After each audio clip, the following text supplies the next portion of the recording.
Good morning, everybody. I will speak in Arabic, so you can prepare your headset, please.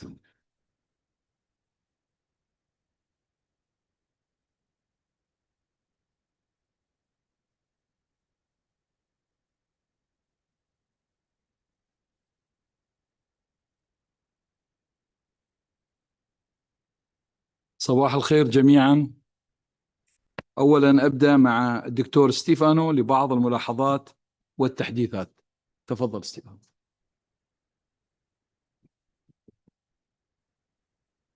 Thank you, Mr. President. Good morning, everyone. I just wanted to give you some brief updates. In terms of document availability, I draw your attention to new versions available on the mini site.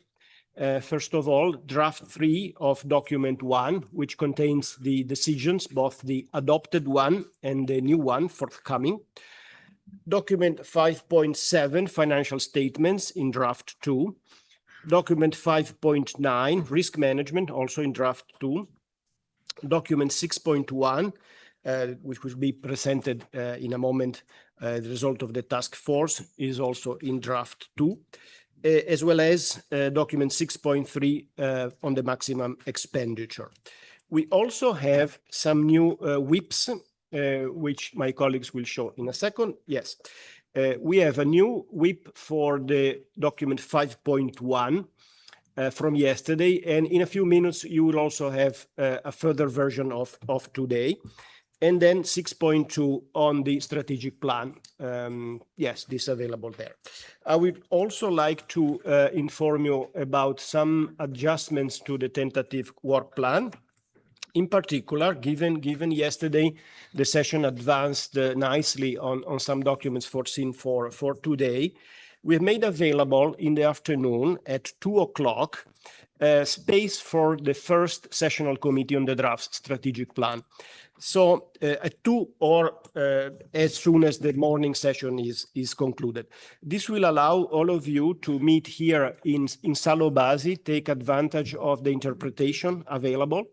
And then you can, of course, continue this committee in Sal B at the conditions without interpretation.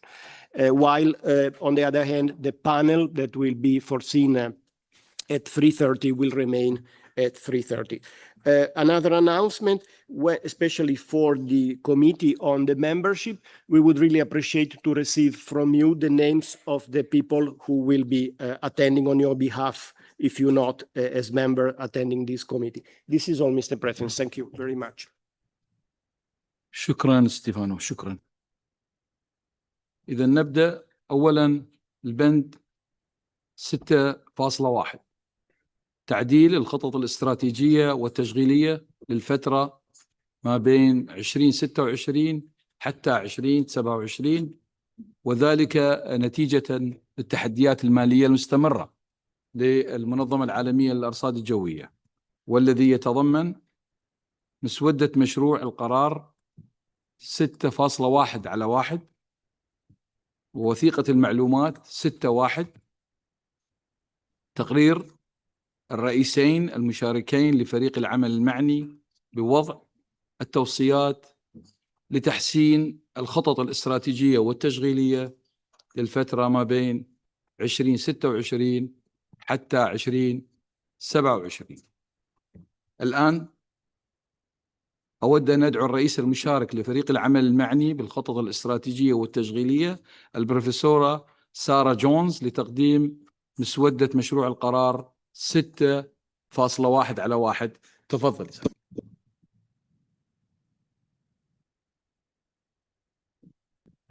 Thank you very much, Mr. President, and good morning, everybody.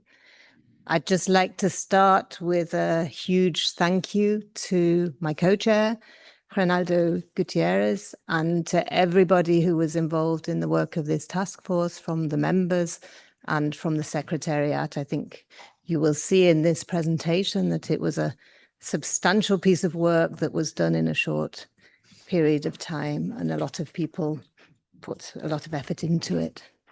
So if we start off, so I really want to explain to you what the task force did, how the work was done, and what the main findings and recommendations are.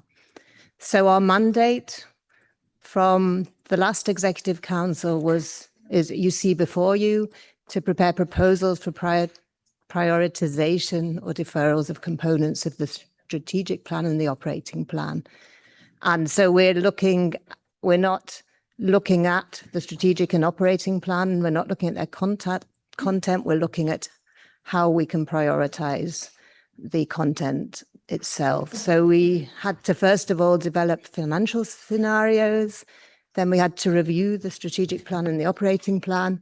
And we had to identify priorities, possible deferrals and implications. And then what we're doing today, submit recommendations, which have been reviewed by PAC and by FINAC. Next slide, please. So just to show you how we did the work, we started our work in January, and over a 12-week period, we had 5 formal meetings and 4 informal based sessions, which were oriented around the long-term goals in the strategic plan, and quite a lot of intersessional work. And really this allowed us to give you to produce a structured review of all of the outputs of the operating plan, and there are quite a substantial number of those, and to develop recommendations for submission to the bodies as we have done now. So we have the next slide, please. And what's very important is that this was a very collaborative process, and with a lot of discussion and with a lot of effort to work towards a consensus in the interest of the organisation to present to you here. So we started off by considering the financial scenarios, and our job was to really look at the corridor that the organisation could be moving in for the final 2 years of this financial period. So we had what I called at FINAC last week an optimistic and a pessimistic scenario. The pessimistic scenario 1, is that the contribution payment patterns would continue as in 25. In this scenario, the savings from the transformation would not be utilised until later in this year, with additional cost containment measures at the Secretariat, both for staff and non-staff. And this leads to a significant shortfall requiring major reductions, deferrals that are very painful for our organisation. So we look at this scenario. We have a scenario with 23.8 million Swiss francs in cost reductions required. Then we had a more optimistic scenario, which assessed what would happen if contribution payments returned to the pre-2025 levels, if the savings from the transformation, again, are not utilised until later this year, but with reduced cost containment measures. This gave a more favourable outlook, but with considerable uncertainty in this scenario. And this scenario would have 4 million Swiss francs in excess funding. And then in addition, the task force had some very good briefings by the Secretary General, both on the cost containment measures that she is undertaking and on the possible reinvestments that were planned based on the transformation. And these were very helpful for the task force. So the next slide, please. So our approach was to start with the operating plan as our main basis, because this is how the work can be structured. And we looked at the outputs. A standardized methodology was developed and applied to all of the outputs of the operating plan. And so this really gave us quite a high granularity, but it was a granularity that meant we were able to really understand what was happening in the operating plan and make some meaningful judgments. And the criteria that we applied were to look at the outputs, and the task force assessed. They gave their assessment of the value to members of these individual outputs, and the task force provided their assessment of the risk to the organisation if these outputs were not implemented. And then we received information from the Secretariat that gave us an assessment of different categories of cost and the effort that is going in from the experts in the organization. So what we did was we combined some quantitative evidence with the qualitative judgment of the task force. And this task force did have a broad representation with members of Executive Council, with members who are not Executive Council members, with the presidents of the regional associations, with the presidents of the Technical Commission, the chair of the Research Board. And I apologize, I've probably forgotten somebody, but we were a substantial grouping working on this task.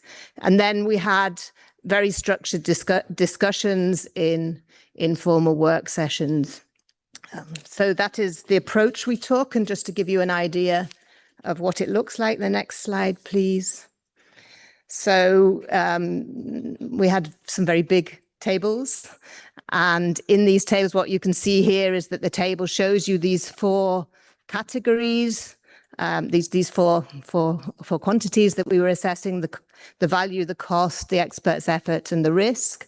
Then from this, there was a value level, a risk value. The results were consolidated and looked at the value and the effort together, and combining that with the risk of not doing, came up with a traffic light which could then be discussed in detail in the task team. So we really had a systematic identification from this of outputs that had divergent assessments. If the task force was of the opinion that if the opinions of the members, the assessments of the members of the task force were very coherent, very similar, then we just said that's good, that's a clear indication. And we really concentrated on discussing in the groupings where the task force had divergent opinions, so we could really hear where these were coming from, and as a task force come to a combined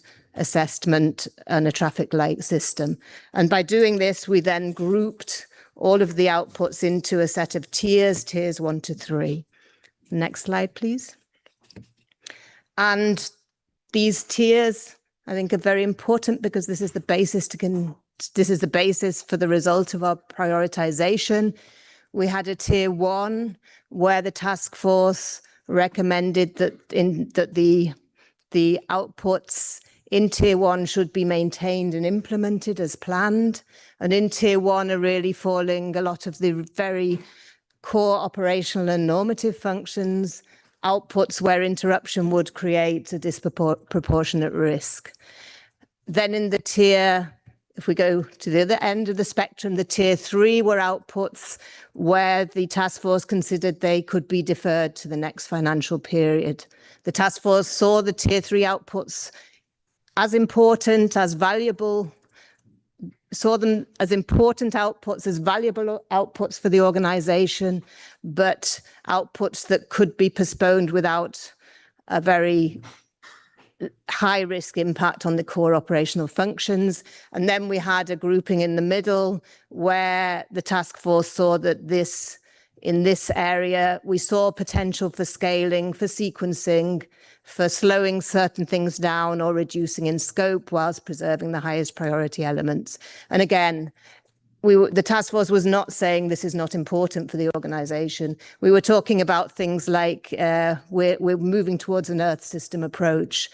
Are we looking at, should we prioritize work on the cryosphere? Should we prioritize coupling with flooding, hydrology and meteorology? So they were all very difficult assessments to make. So if we then look further at the results in this framework, you can then see the prioritization results. We have a distribution of outputs by tier, and you can see that 55% of the outputs were in tier 1, 40% in tier 2, and 5% in tier 3. Again, a strong emphasis on protecting our core operational and normative functions, looking at the implementation, prioritization, the timing, scope, and sequencing, and a clear preference for scaling and sequencing where possible. The task force also looked at the interdependencies and the system integrity, and it was very important in our discussions that task force recognize that financial savings are not always immediate. There are very, very strong interdependencies with staff costs. And also, if you are deferring something, you need to be able to pick that up again, which is also the need, demonstrates the need for the expertise to remain in our organization. So you might look at that and say, okay, the task force wasn't capable of saying there's a lot of things we need to stop. And I would not see that. We really did work hard. What I think it is telling us that our strategic plan and our operating plan are good, they are solid. And whilst there is potential for optimization and saving, we don't have a lot of excess weight in the system that it's easy to cut down. So the next slide. So if we just tell you a little bit about what characterizes these different tiers. If we look at tier 1, we have things like global exchange of meteorological, hydrological, and climate observations and data, our prediction and forecasting infrastructure and the supporting systems for that, the development and maintenance of technical regulations, standards, and guidance, our flagship reports that really ensure that the work the organization does gets to where it is needed, our critical service delivery, and our capacity to support to sustain these services. And here, task force is collectively of the opinion that interruptions in these areas could have disproportionate consequences relative to the financial savings achieved. Then if we look at tier 2 on the next slide. So in tier 2, there was a need to distinguish between core and complementary elements, looking at aggregated outputs and looking at a targeted rescoping. So retaining the essential regulatory and framework components, maintaining core global reporting functions whilst postponing expansions, and preserving key frameworks while deferring supporting components such as service platforms, workshops, or pilots. So to preserve the system integrity and adjusting the implementation scope where feasible. And on the next slide, tier 3. So corresponding to activities that the task force felt could be deferred, things like non-core publications, guidance, supporting analytical outputs, things that were assessed as having a lower priority in the current financial context, and other activities that had already been addressed in earlier Congress decisions. So so that's the tier 3, reflects activities not considered essential under the current financial conditions. And the next slide. So back to the financial overview, I think it became clear during the work of the task force that the financial scenario, the optimistic scenario where the historical contributions returned to normal was not the most likely scenario, so it was not a priority for the work of the task force. And also it was determined that the reinvestments of the savings of the transformation should not be envisaged under financial scenario 1. If you recall, in the scenario, there was the assumption that later this year, there could be some reinvestment from the savings of the transformation, and that is then was determined that was being taken out of the scenario. So then we came from identified savings of 23.8 million Swiss francs to 17.6 million Swiss francs to maintain liquidity. Next slide, please. And if we look at the result of this prioritization, you can see that if you look at the different tiers, about 50% of the total cost was in tier 1, about 45% in tier 2, and about 5% in tier 3. What we're seeing is that the tier 1 activities are affordable in the current financial context, a very important result. Then that savings will be needed to identified from about half of the tier 2 activities and the tier 3 activities. And then we didn't talk, so we were concentrating on the long-term goals, on the outputs related to the long-term goals, and determined that we would need additional cost containment we should continue to seek additional cost containment without significantly impacting delivery on tier 1 activities also, and also on the activities that are outside of the scope of the task force. Next slide, please. So now we come to the recommendations that we are making to Executive Council. I hope I have been able to show you that this has been a very solid piece of work. Working in a collaborative manner and achieving through really considering the work of the organization as achieving a prioritization from the members of the task force together. And so we would ask you to endorse the tiering of the outputs, which with tier 1 being implemented as planned, with tier 2, the outputs being adjusted in scope, sequencing or level of delivery, and in tier 3, deferring these activities from the current financial period. Then the next recommendation is that the tier 2 outputs need to be examined in more detail. There are interdependencies between the outputs. There is also not enough knowledge in the task force to get into the details of the outputs, and frankly, that would be micromanagement from the task force, which is not what we want. So, the recommendation to further examine the tier 2 outputs, and this work, we requested that this should commence directly after the Policy Advisory Council meeting and not wait until Executive Council, because this is a big chunk of work to do. And this is about decisions to be made about how the finances and the staffing in the Secretariat are prioritized. So this was clearly a task that the task force saw as being led by the Secretary General herself.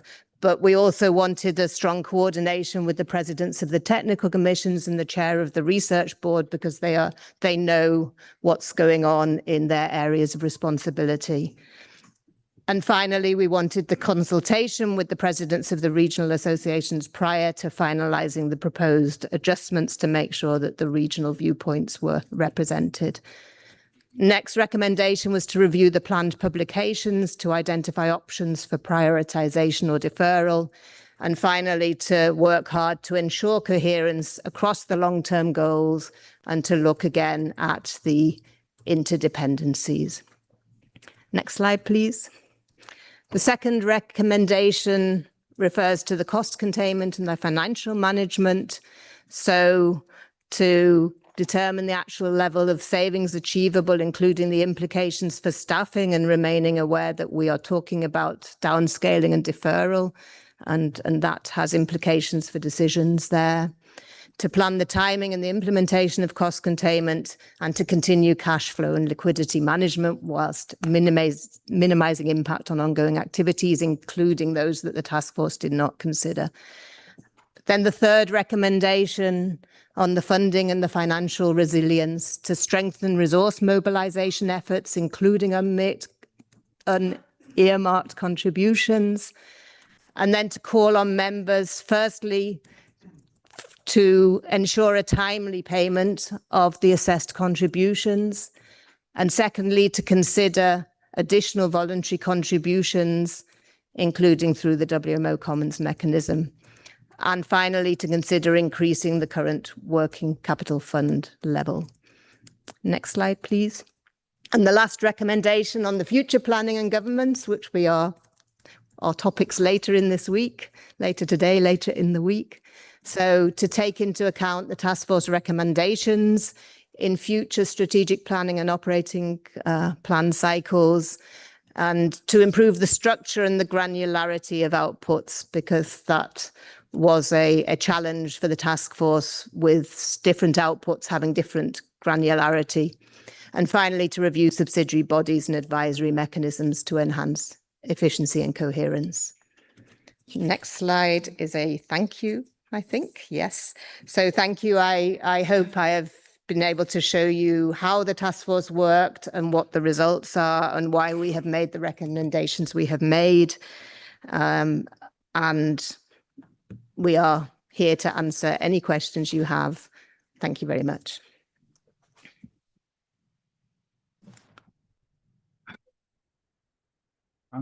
عمل عظيم دكتورة سارة، شكرا لك. بروفيسورة سارة، شكرا لك ولفريق عملك على وقتكم ومجهودكم. إذن أود أن أذكركم بأن هذه الوثيقة ستتم مناقشتها خلال جلسة يوم الخميس، والمجال مفتوح لأي أسئلة توضيحية للبروفيسورة سارة.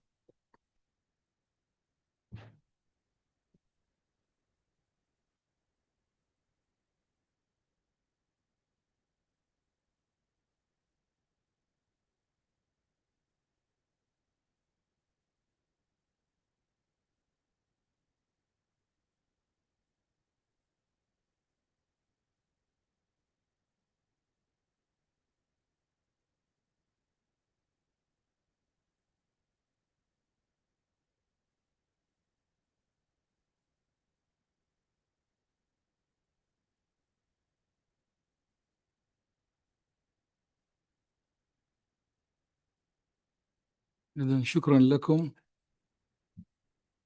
الآن أدعو سعادة الأمين العام البروفيسورة سيليستي لتقديم آخر المستجدات بشأن مواصلة النظر في مخرجات المستوى الثاني Tier 2.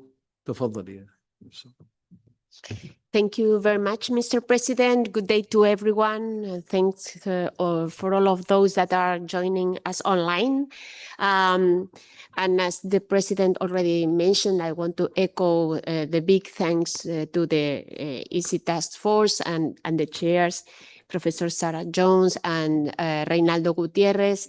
And well, I will be sharing in a way a complementary analysis and the follow-up after the work undertaken by the task force.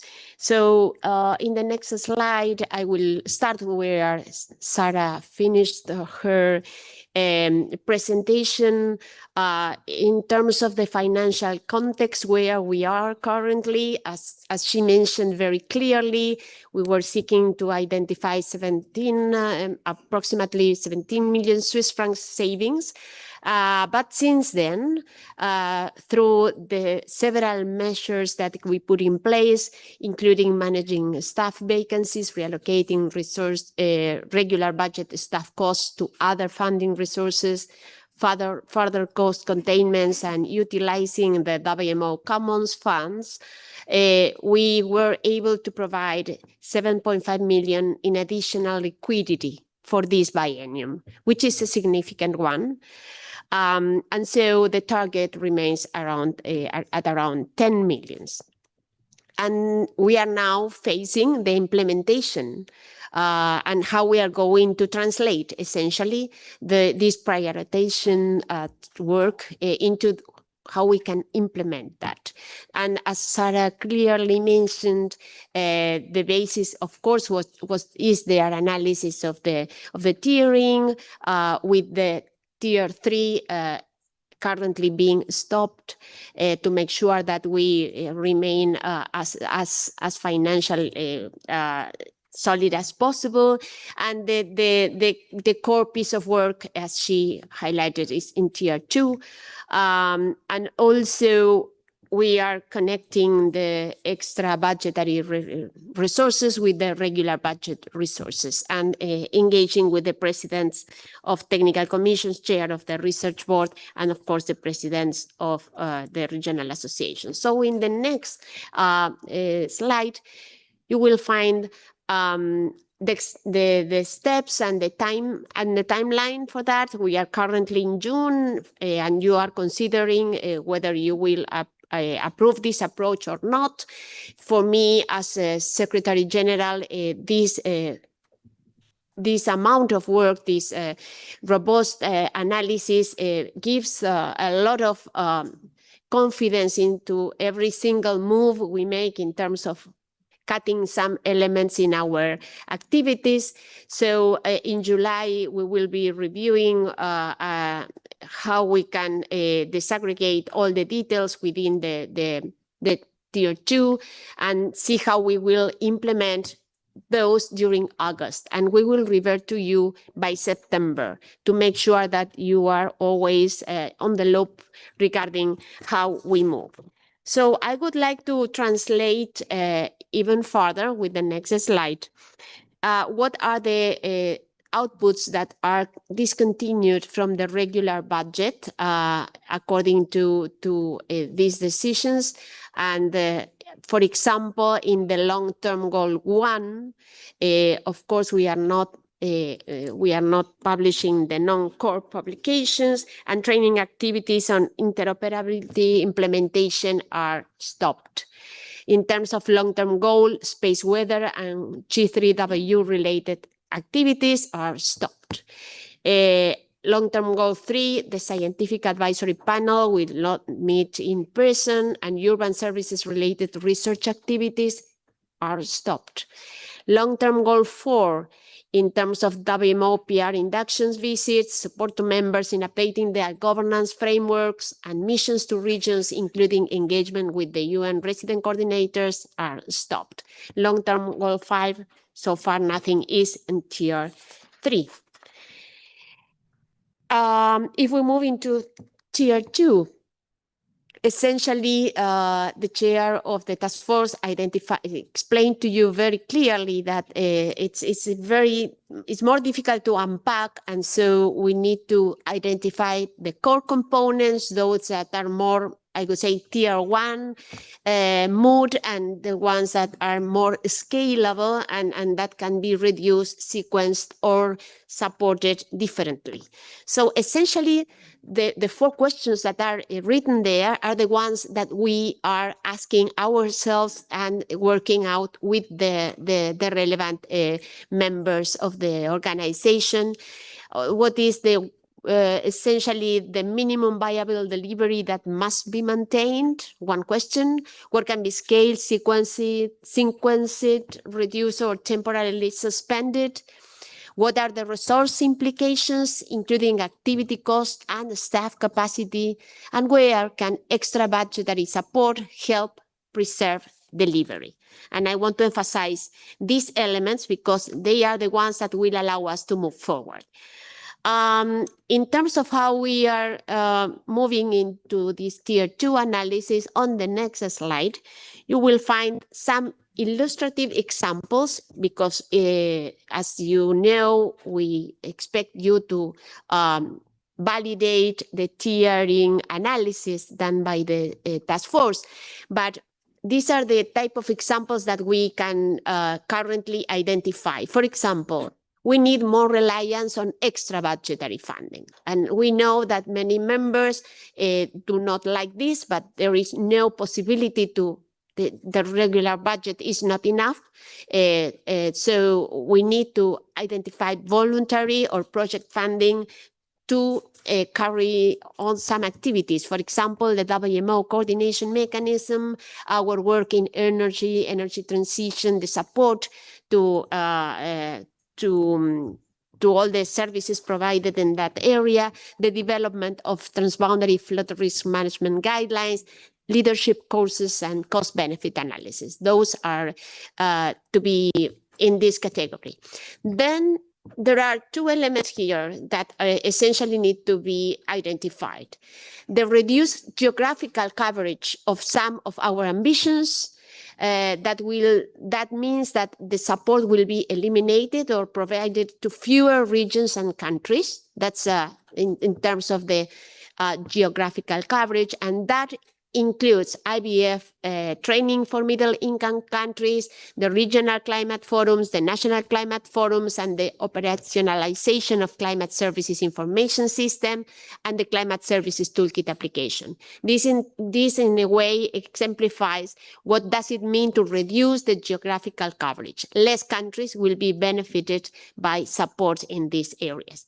And then the delayed expansion. We had the ambition of expanding and growing in several of our activities and new areas of work, and those will need to be posted. For example, additional observations across domains in OSCAR and WDQMS, establishment of the WMO hydrological centers, urban multi-hazard early warning systems, severe weather forecast projects, expansions in the Americas and Central Africa, and the performance of assessment of new upper air observing technologies. All of those have been identified as likely to be deferred or postponed. And then the reduced WMO and expert participation and representation, we will be able to support less experts at TECO 2025, WIGO's Vision for 2050 drafting, satellite trainings, and ocean modeling meeting. Other implications for delivery are listed here. Fewer in-person events, and this implies, of course, so meetings, trainings, technical processes that will move online or hybrid. The multilingual support affected will be essentially potential delays to translation of publication that includes the WMO bulletins, HydroSOS, and among others. Reduced capacity development at training, guidance, and member supports will be jeopardized, and that includes the co-financing of fellowships, the training on use of probabilistic forecasts, training under all research programs in 2027, the WCRP Academy in Global South, HydroSOS capacity building materials and technical guidelines, marine training and support of IMO, implementation of the research strategy for hydrology, support to early career scientists. So these are significant elements in our capacity development strategy that will be affected. And then, of course, the potential staff redeployment, where activities are reduced, available expertise could be redirected to priority needs. And before moving to the next slide, I want to stop here for you to consider and really think about what does it mean, the potential staff redeployment. And I want to translate this into the reality we all face. Many of you come from med services, so you are well aware of the specificity that staff members have. It's not the same to have a person under one area and then all of a sudden changing that person into a different area just because you have prioritized differently, because their expertise is in nature completely different. So the reallocation exercise in some cases at very junior positions may be possible, but it might not be possible at higher levels. And that is something that we need to start to translate what this financial analysis translates into when we speak about people and their expertise. And then for me, it's about just complementing Sarah's presentation, and she highlighted that also very clearly. The next slide is about reflecting on the staff capacity, which is the hidden value behind the numbers. Numbers are, yes, of course, you can move one number to the other, one column and to the other, and that's it. But behind that, you have people, but I'm not only speaking about people, which is extremely important, but I'm also speaking about the risks for the organization of losing their institutional capacity. For example, I am giving you some examples.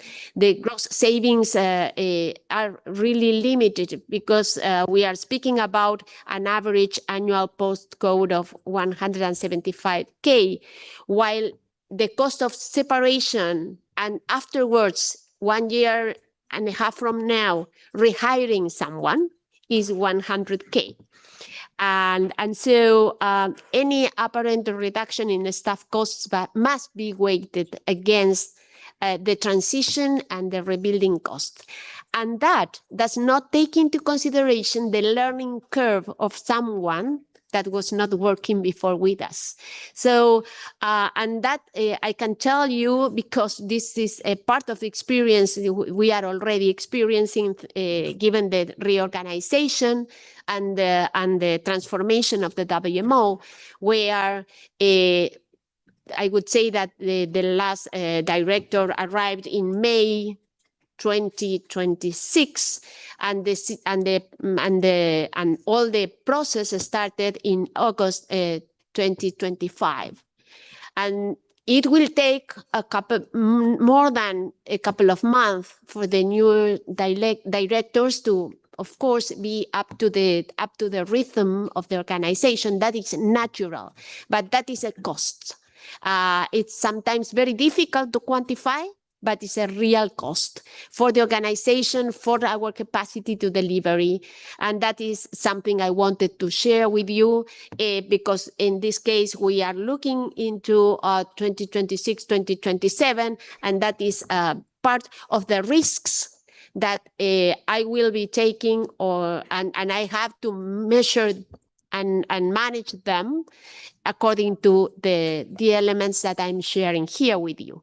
So in a temporary financial constraint, the greatest risk is making irreversible capacity cuts that weaken WMO ability to recover and serve members. And so my last slide speaks by itself.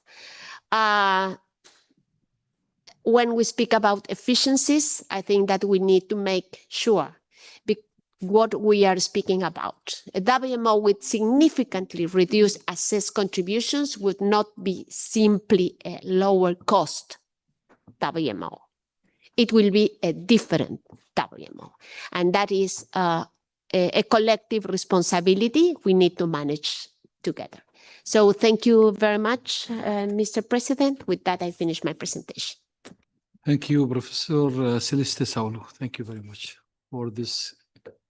شكرا لك على هذا التوضيح. أود أيضا أن أذكركم بأن هذه الوثيقة ستتم مناقشتها خلال جلسة يوم الخميس. والآن المجال مفتوح لأي أسئلة توضيحية.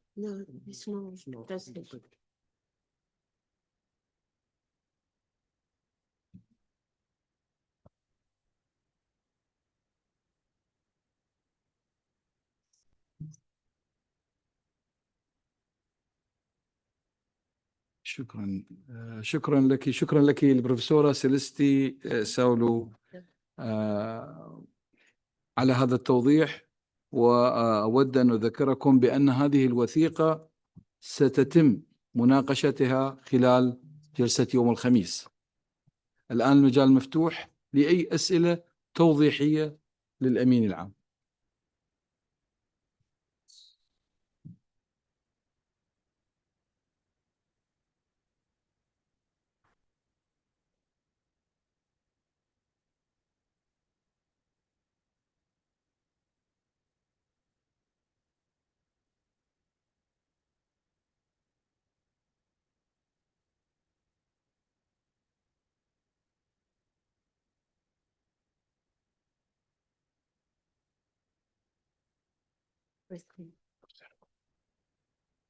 لسك تفضل. Thank you very much, Mr. President. Well, first off, I'd like to congratulate Sarah Jones, for that wonderful presentation, in terms of putting very, very clearly how we've gone about our business, and my congratulations also to Celeste, Secretary General, for her, very, very straightforward description of the impacts of what we're facing. As the President of the Technical Commission, this has been my entire life for the last 12 months. The impacts of the financial crisis that we are facing. It's the same for Michel Jean on the Infrastructure Commission, same for Amanda. I'm sure Amanda can speak for herself in a few moments' time. To actually mid-session or mid-intersessional period, to literally have to tear up everything that we've planned to do and actually redesign what our priorities are halfway through an intersession. It's been a huge ask, not just of the commissions, but all the experts and all those expectations as well. The one thing I do want to say, this, again, I'm going to be very, very brief here. I cannot think of another UN organization that has the level of independency to deliver on what it does than the WMO. None of us can forecast or observe the weather unless we all do it together. And that's why it's a government-funded endeavor. Okay, so this is so serious, an existential threat. You can say what you like about AI, machine learning, all the rest of it. If we don't have observations shared, if we don't do capacity development, if we don't all work together on what we do with the weather, none of us can forecast the weather. A classic phrase is rubbish in, rubbish out. Okay, and what the WMO has done amazingly for many, many years on an incredibly small amount of money, quite frankly, is to maintain that endeavor through many, many years. So what we are facing here is actually a sustainability issue. We might get through this crisis over the next 2 years, but sustainability of what we do is so fundamentally important. And I would really, really like to think that when I'm done in 2 years' time, 2028, I stand down after my second term. I really, really hope that my successors don't have to go through this process again in 2 years, 4 years' time. It just doesn't make for good, the global weather enterprise moving forward. So I just wanted to reflect on those words about the seriousness and the distraction over the last 12 months that this has caused. Thank you. شكرا لك سيدي واتفق معك في هذا. رئيس الاتحاد الإقليمي الخامس السيد جيفيتا.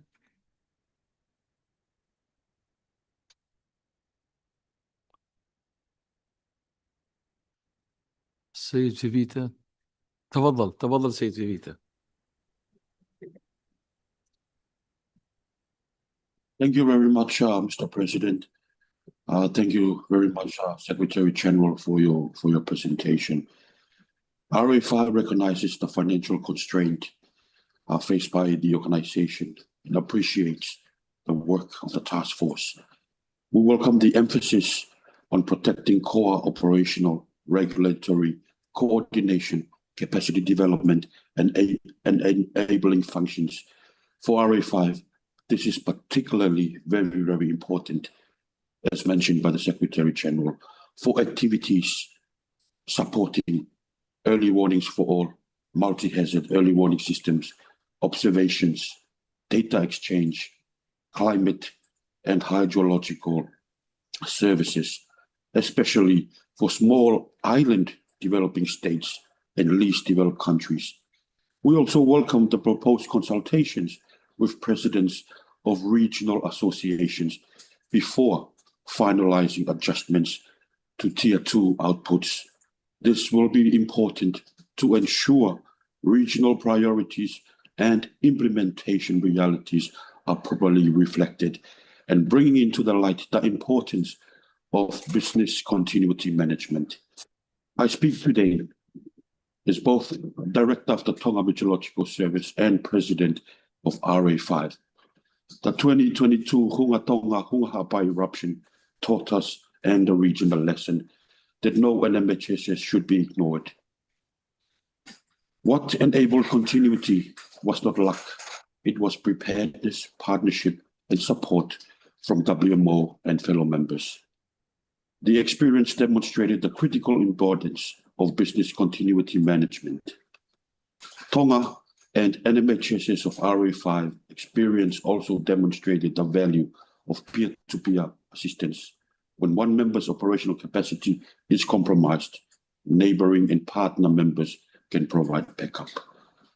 With these few words, I encourage the Executive Council to strengthen the support for Tier 1, but also support the business continuity management implementation, promote practical continuity planning across members, and further develop regional and inter-regional mutual assistance.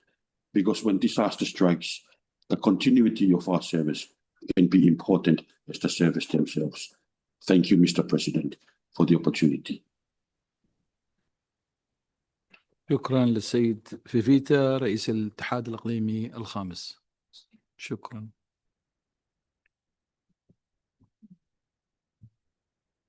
إلينا رئيس الاتحاد الإقليمي السادس تفضلي. Thank you so much, Mr. President. I will start from intention put in place by Professor Celeste. In a temporary financial constraint, the greater risk is making irreversible capacity cut, the weakened WMO ability to recover and serve members. Our mission for all of us is to serve members. For this reason, exist WMO, regional association, and its member.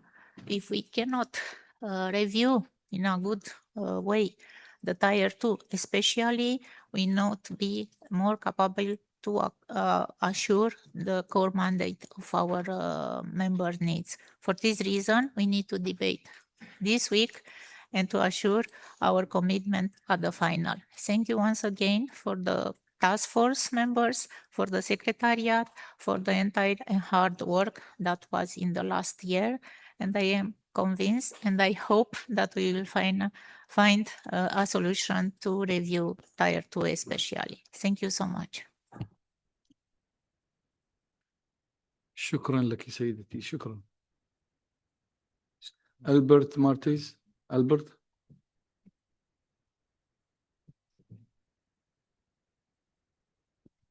Thank you so much, Mr. President, and good morning to all. Thanks so much, Sarah and the team, regarding building a proposal. And I would like to mention a quote of a tennis player, Andy Murray. He was saying, actually, where resources are plentiful, you will find very little creativity. Where resources are scarce, you will find an abundance of creativity. And this last part, I can see what the task force has been doing by creating strategies in order to find a way to tag every program of the WMO with a financial part of it. And that's important for us because we have seen that for years we were making a good projects, a lot of projects, but when we are going to evaluate all those programs, it was important to have that funding part with it. And this is what I can see is a good takeaway from this project, to find a way how to allocate the cost with a different item of the program. So that is actually something that's highlights of this task force.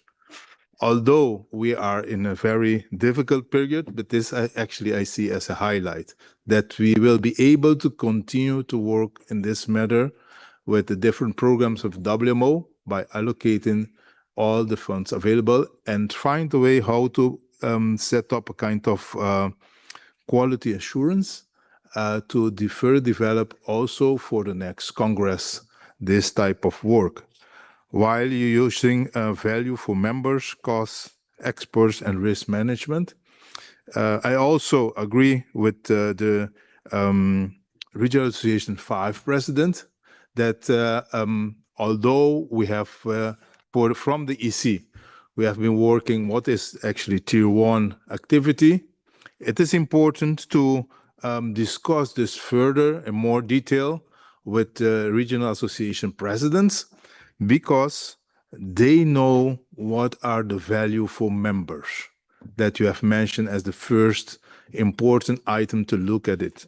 So I think I will be happy that we will be able to further discuss this item and that you will also continue with your work and your discussion with the regional presidents so that every member will be able to get value for their funds during this process. Thank you so much.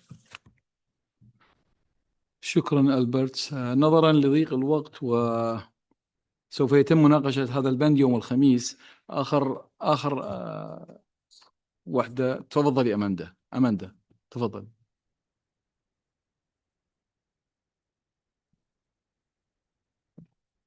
Thank you very much, Mr. President. And I also wanted to thank the chairs of the task force for what was a very challenging and intensive activity, but I think very rigorous.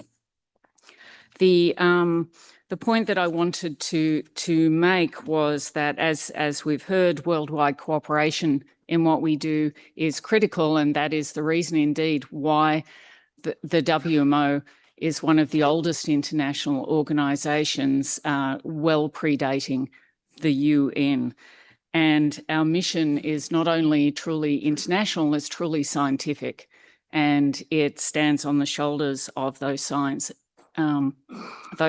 advances. These things go hand in hand.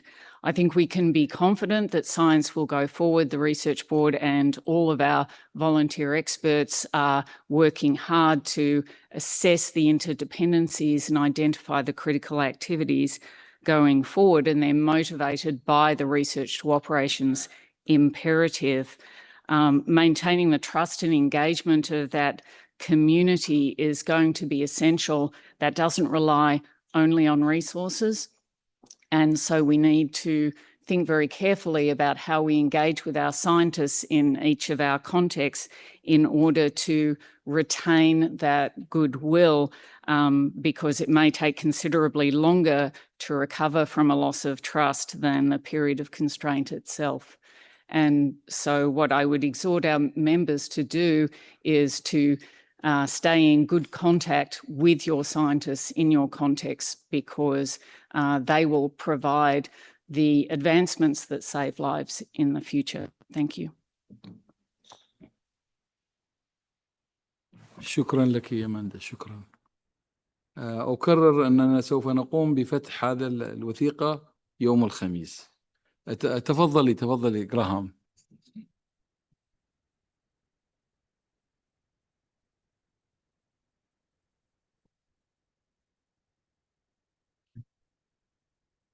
Thank you, Mr. President. We'd like to join others in thanking the chair of the task force and the members with excellent support from the Secretariat for addressing a large volume of complex work in a short amount of time. We support the task force's efforts to align planned activities with available resources and current financial realities.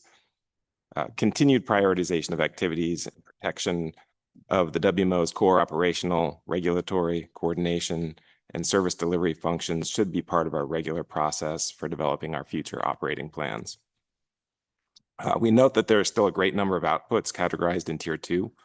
Continued examination of Tier 2 outputs to identify additional opportunities for scaling, sequencing, consolidation, or deferral while preserving essential functions, and the proposed review of publications, subsidiary bodies, advisory mechanisms, and other cross-cutting activities to identify opportunities for improved efficiency and reduced administrative burden is a must. And we very much appreciate the Secretary General's presentation on analysis and progress that's already been made on that front.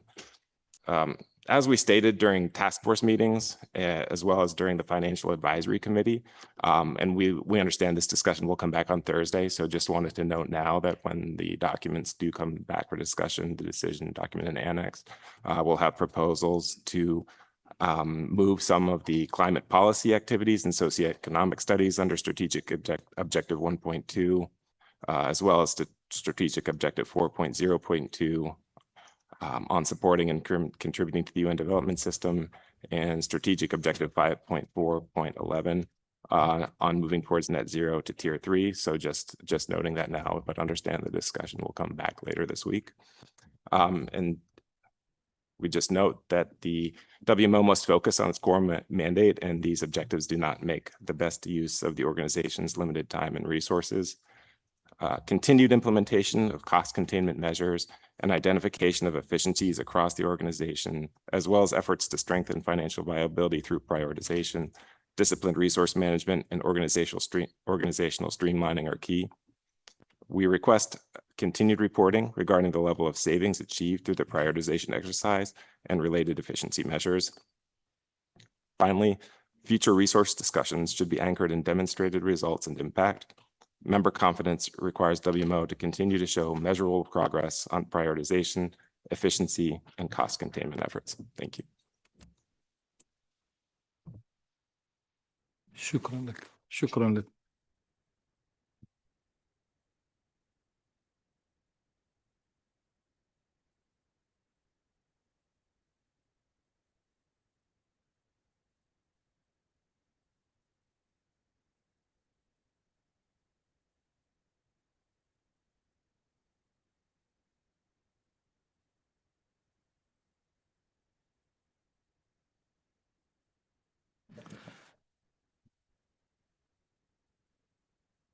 فيرجينيا يس تفضلي.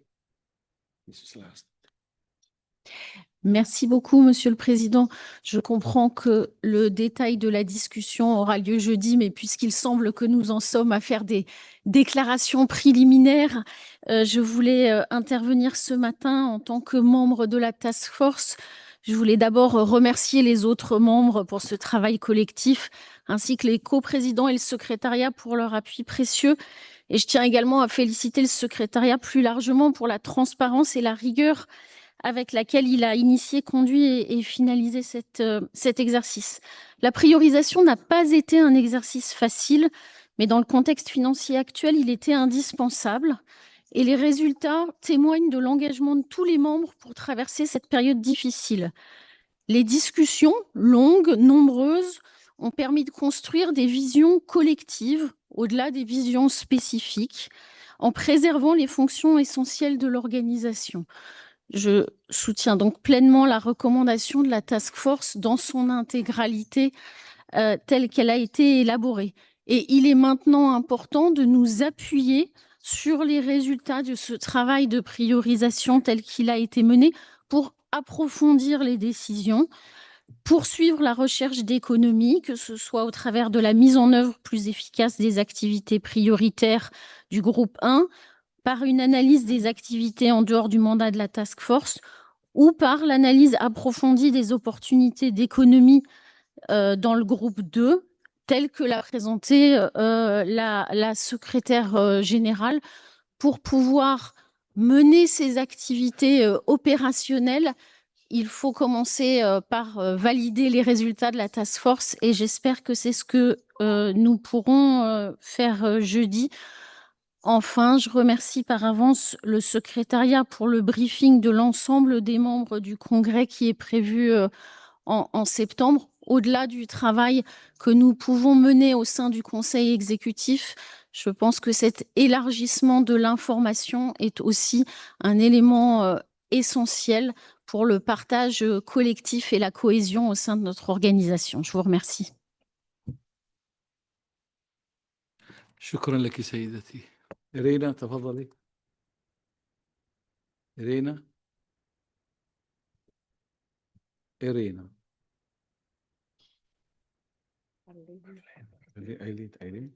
أرلين. Yes.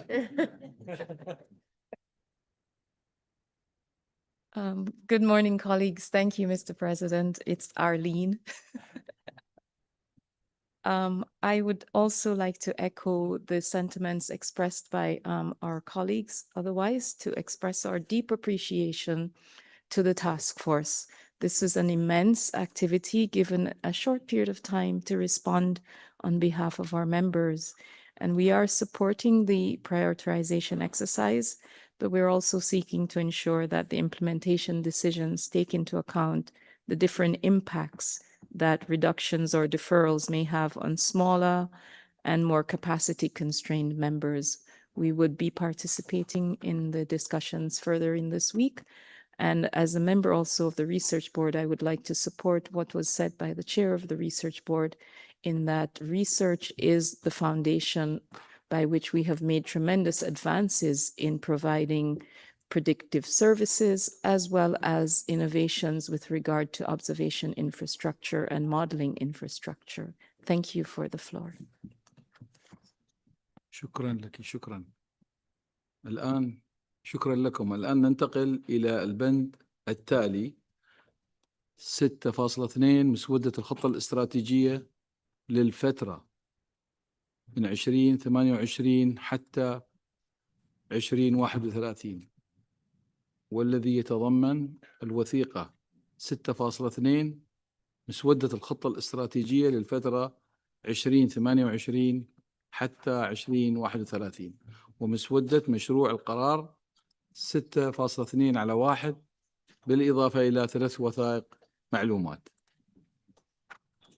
وثيقة المعلومات 6.2/1 النتائج الموحدة للمشاورات شبه الإقليمية بشأن تطوير الخطة الاستراتيجية للمنظمة العالمية للأرصاد الجوية للفترة من 2028 حتى 2031.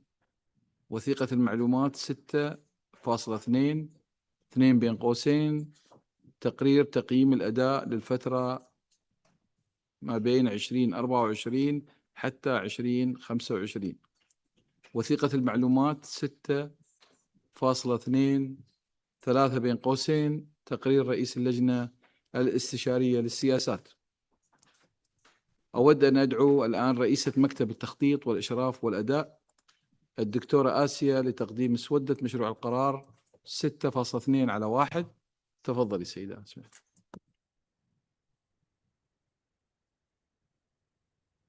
Thank you very much, Mr. President. I would start with a brief overview of the process, the way it was designed by the Executive Council a couple of years ago and the way we subsequently implemented it. I would then present the overall architecture of the plan, and I will highlight the main areas of continuity and the main areas of change.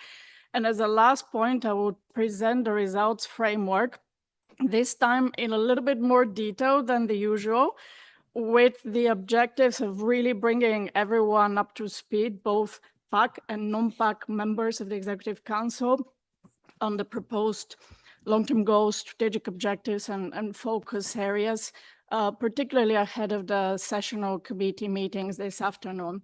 It is important also to note that there is a work in progress version of the document, which contains both edits during PAC, these are shown in track changes, and it shows edits received between PAC and today's session, these are highlighted in yellow. Last technical and important point, you need to download the work in progress document in order to see the track changes. If you simply open it, you will not be seeing the edits.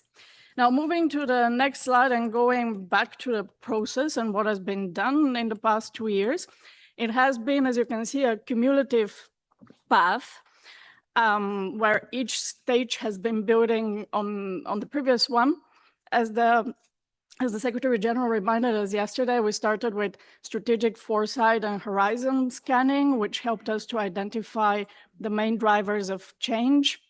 In other words, what would shape WMO's future operating environment so that we can plan better. These drivers were adopted by EC 79, and they provided the framework for the next steps we took. We then moved to the extensive consultations with members. As mentioned, we conducted 10 sub-regional workshops in 5 UN languages. We disseminated a survey to which we received 120 responses from 84 members. This was a very important part of the process because it allowed members to express their priorities, their needs, their regional specificities. The outcomes were then consolidated and reported to PAC at its virtual session, and they are in document 6.2(1), information document. And at the first session, PAC supported this overall architecture of the plan, and it provided the basis for the development of the full draft of the plan. As a next step, the technical commissions, the research board, and the executive council panels worked on refining the long-term goals and the strategic objectives. They were also the ones who developed the focus areas that you see in the draft, while, of course, still keeping in mind the outcomes of the member consultations. We then had, in April, the second session of PAC, this time in person, which reviewed the first full draft. Members of the committee broadly converged on the results framework, which you would find now in Annex 2 of the work in progress document. They were unable to reach agreement on the full draft.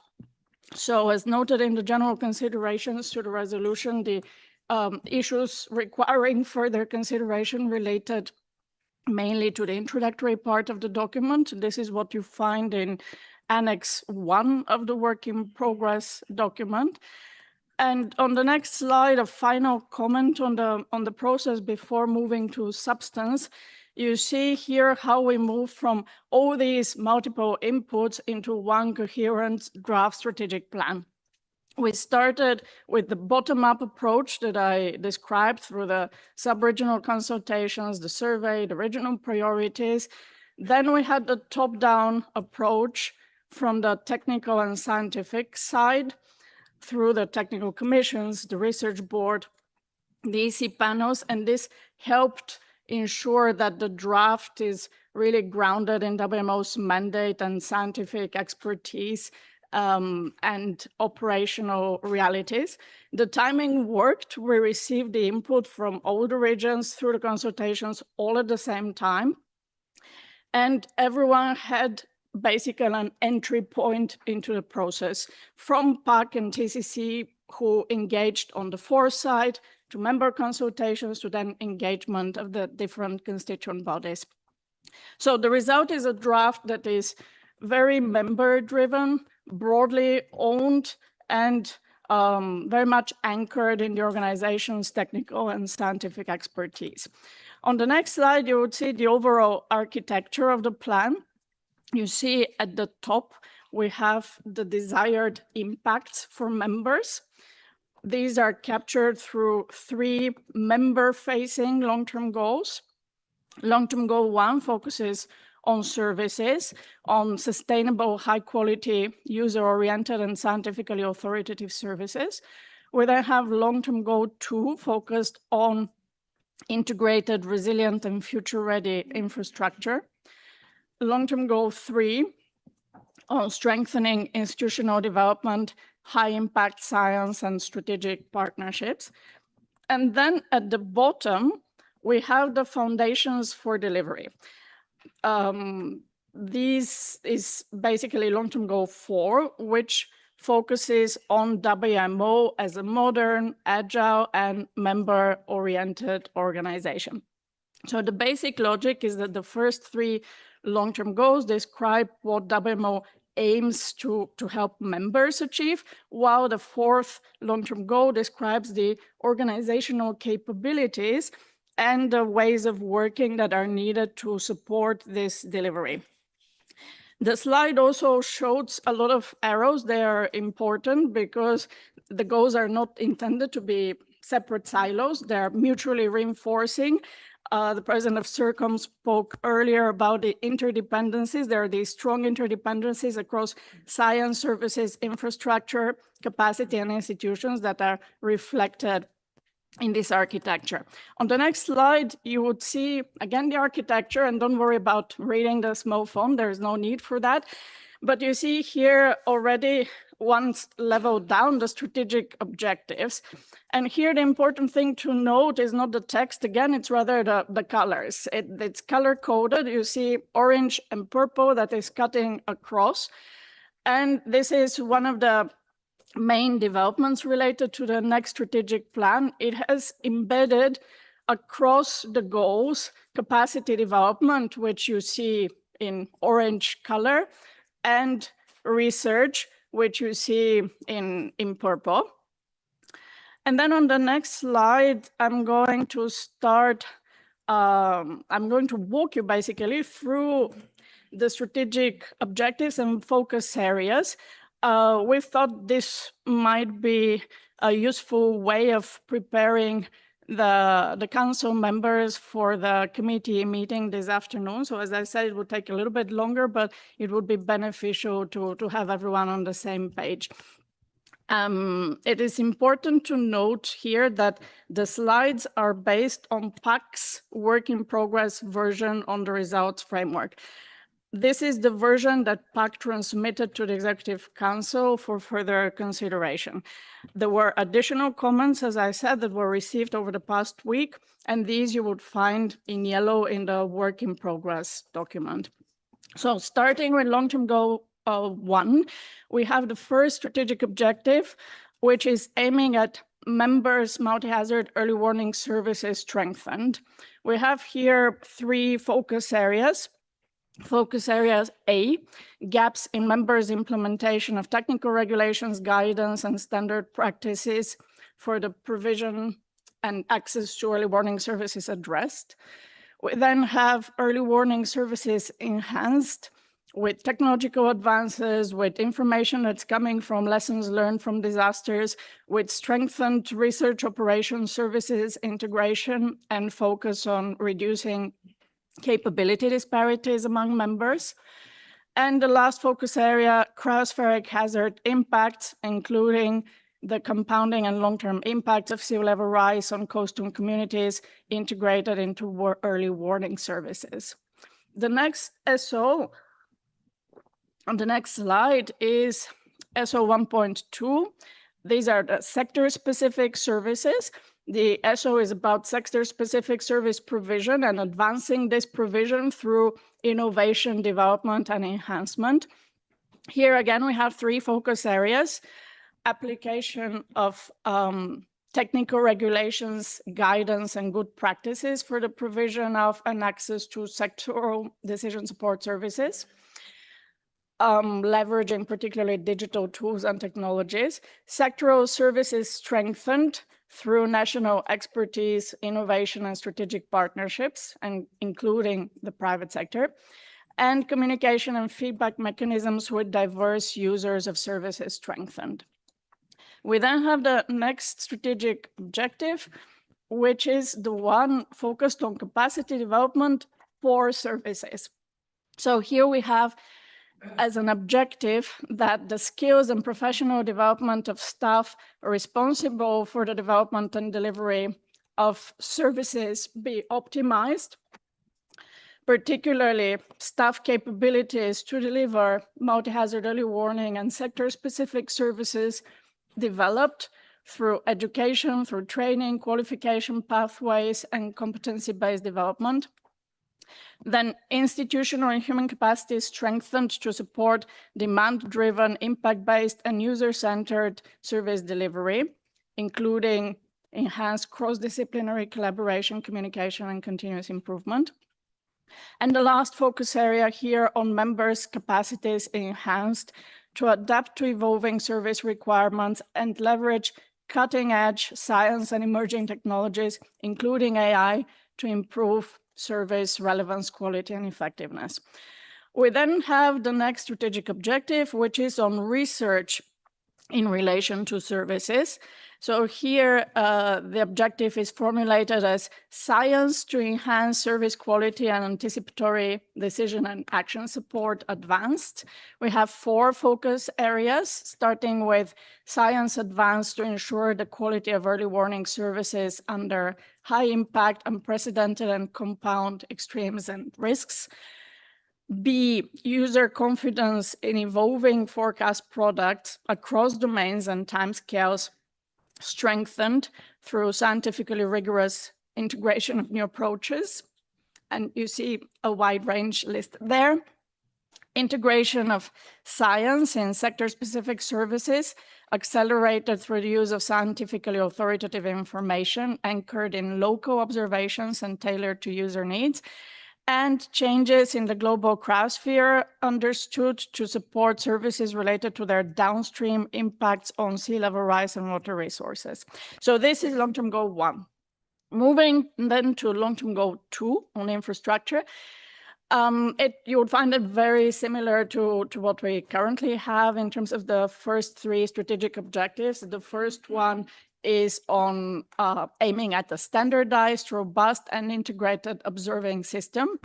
As you can see from the first focus area, we have here WIGOs captured, operational space, and Earth-based WIGOs observing components modernized.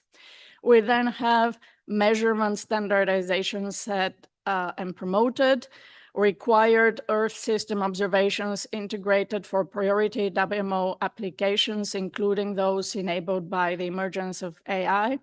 Member contributions to WIGOS components tracked and encouraged. Members observing capacity enhanced through the development and application of guidance, and resilience and continuity of the observing system strengthened in the face of disruptions. The next strategic objective is, again, largely corresponding to what we currently have on resilient and interoperable global data sharing. We have here the acceleration of WIS transition, with to prepare to support future infrastructures and applications, data exchange enabled for priority WMO applications, long-term stewardship of the Earth system data ensured, and the digital transformation of all members fostered. SO 2.3 is about relevant and accessible processing and prediction capabilities. We have here 5 focus areas. The first one on access to WIPS products optimized for all members. Then Earth system predictions integrated for priority WMO applications. WIPS evolved through the continuous incorporation of innovations in AI, machine learning, and seamless Earth system simulation, Guidance developed for members to increase their capability to integrate high-quality Earth system prediction products into decision-making processes, and quality assurance enhanced through verification and observation monitoring. Similar to long-term goal 1, we have under long-term goal 2 a strategic objective that is focused specifically on capacity development, which is formulated as technical capabilities and workforce for sustainable infrastructure strengthened. Here we have 4 focus areas, the first one being on the development of competency frameworks for WIGOS, WIS, and WIPS. The dedicated training supported for the implementation of WMO frameworks under WIGOS, WIPS, and WIPS. Member workforces equipped with the capabilities needed to respond to evolving research, operational, and infrastructure requirements for measurements, for monitoring and predicting the Earth system. And lastly, operational sustainability supported.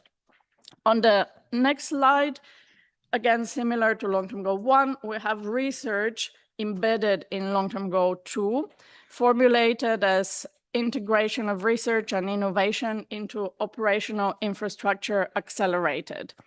Here we have 3 focus areas, the first one being on agile uptake of science and technological innovation accelerated to improve predictability and prediction capabilities across the Earth system.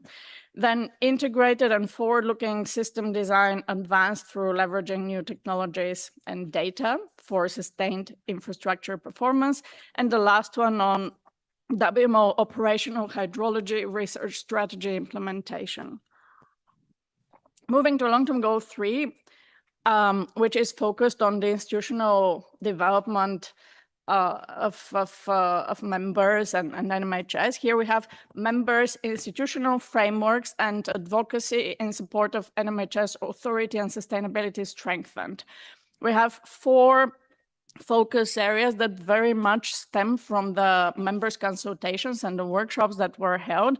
The first one is on members' institutional arrangements and coordination mechanisms to be strengthened to reinforce NMHS mandates, authority, and sustainability. The second focus area is on advocacy, visibility, and national recognition of NMHS as authoritative providers of services, enhanced. Application of quality management system standards reinforced, and member capacity to assess and communicate the socioeconomic benefits of their strengthened services strengthened. The second strategic objective around institutional development is on innovative financing and transformative partnerships across the WMO community catalyzed to expand reach and impact. Here, the first focus area aims at access to climate development and other sources of finance strengthened to support member priorities, capacity for investment planning, resource mobilization, and sustainable financing approaches enhanced, including for cost recovery, and partnerships across public, private, and development actors expanded and leveraged to support service delivery and innovation.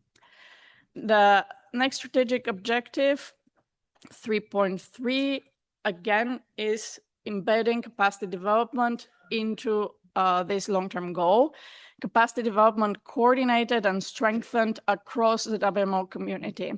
What falls here is, in the first place, work on a globally coordinated and integrated WMO capacity development system, established with facilities, sustainable, efficient, and impactful delivery. Next comes competency-based education and continuous professional development, strengthening activities. Then collaboration among education and training partners, particularly through the WMO Global Campus Initiative and other strategic partnerships. And lastly, education and training interventions systematically monitored, evaluated, and guided by evidence.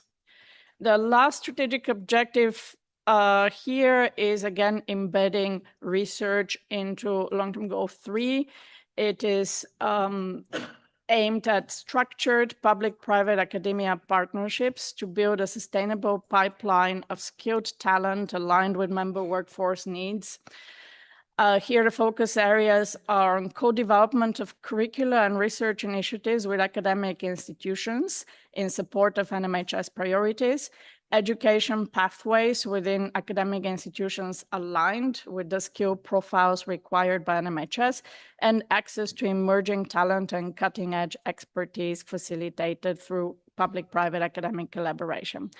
And finally, the last SO here is on science in support of decision-making strengthened. So we have here 2 SOs related to science.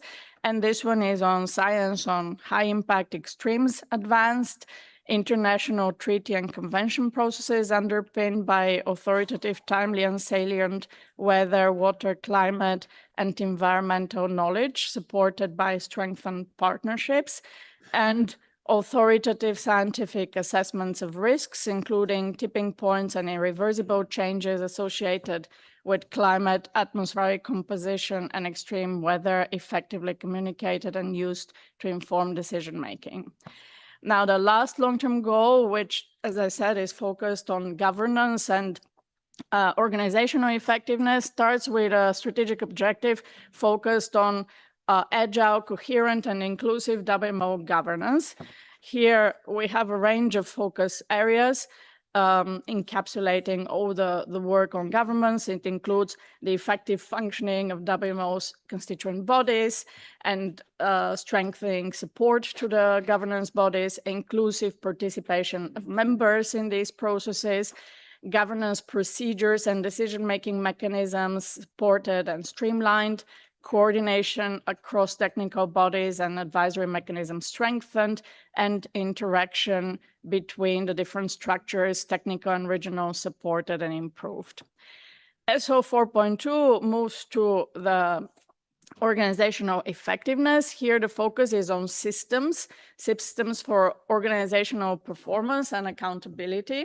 In the first place, leadership, management, and accountability frameworks reinforced, organizational systems, processes, and capabilities optimized, performance monitoring, reporting, risk management, and oversight integrated and applied, financial management and administrative processes delivered effectively in a modernized and efficient manner, and knowledge management strengthened, including internal coordination and institutional memory. SO 4.3 is focused on the people, on the WMO Secretariat workforce, for it to be a future-ready workforce. Here, the focus areas are on strategic workforce planning that is aligned with evolving organizational needs, skills in digital data and interdisciplinary domains enhanced, continuous learning and professional development opportunities scaled up, and human resources, policies, and practices applied, enhanced, and diversified. SO 4.4 is particularly focused on the regional offices with the purpose of regional engagement and support to members strengthened. 2 focus areas, one on strengthened capacity, role, and responsibilities of the regional offices, and the second one on enhancing the support to the regional associations.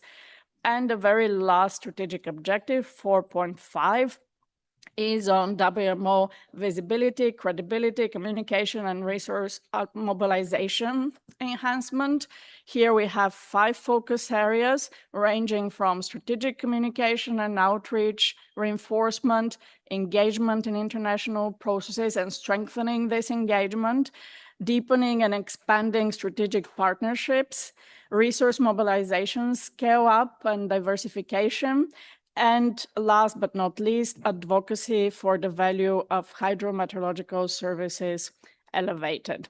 So with this, I've taken you basically through all the long-term goals, SOs, and focus areas. And just two last points on the strategic plan and the next steps on the next slide. You would see what comes next, and this is important in the context of today's discussion. We have here what WMO will be doing and why, basically. This is what is contained in the strategic plan. As a next stage of the planning process, we're going to decide how we're going to do this. And that's when we're going to translate all these focus areas that I just presented to you into outputs, into specific deliverables that would be produced in the course of the next financial period. So we are going to take this structure, the endorsement, hopefully that we'll receive from the Executive Council, would help us to bridge the strategic plan with the operating plan through the development of outputs using these focus areas. And the other important point on the next slide is that you would see throughout the document placeholders for measures of success. These would be included at a later stage. They're currently these key performance indicators, as we call them, they're placed in the operating plan in response to some recommendations and benchmarking that the Joint Inspection Unit has done. We are considering integrated a few key measures in the strategic plan. So the next step would also be to develop a limited set of realistic and measurable indicators guided by flexibility, feasibility, and monitoring value. And you would see text along these lines as next steps reflected in the draft resolution. So thank you very much with this for your attention. And I look forward to today's discussion. شكرا دكتورة آسيا، شكرا.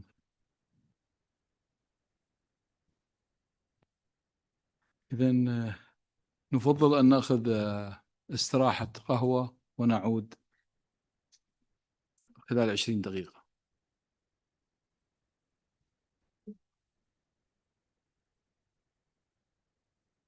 Thank you, Asia. Thank you. They need a break.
مرحبا بكم مجددا.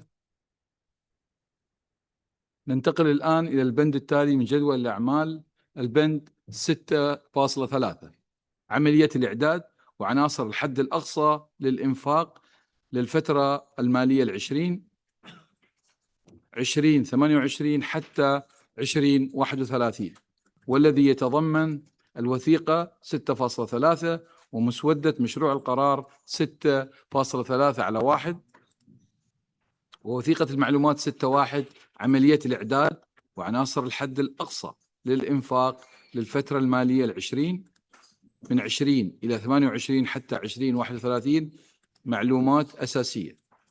أود أن أدعو المراقب المالي السيد براين كوفر لتقديم موجز عن عملية إعداد عناصر الحد الأقصى للإنفاق. تفضل سيد براين. Thank you, Mr. President. Good morning, distinguished delegates and colleagues.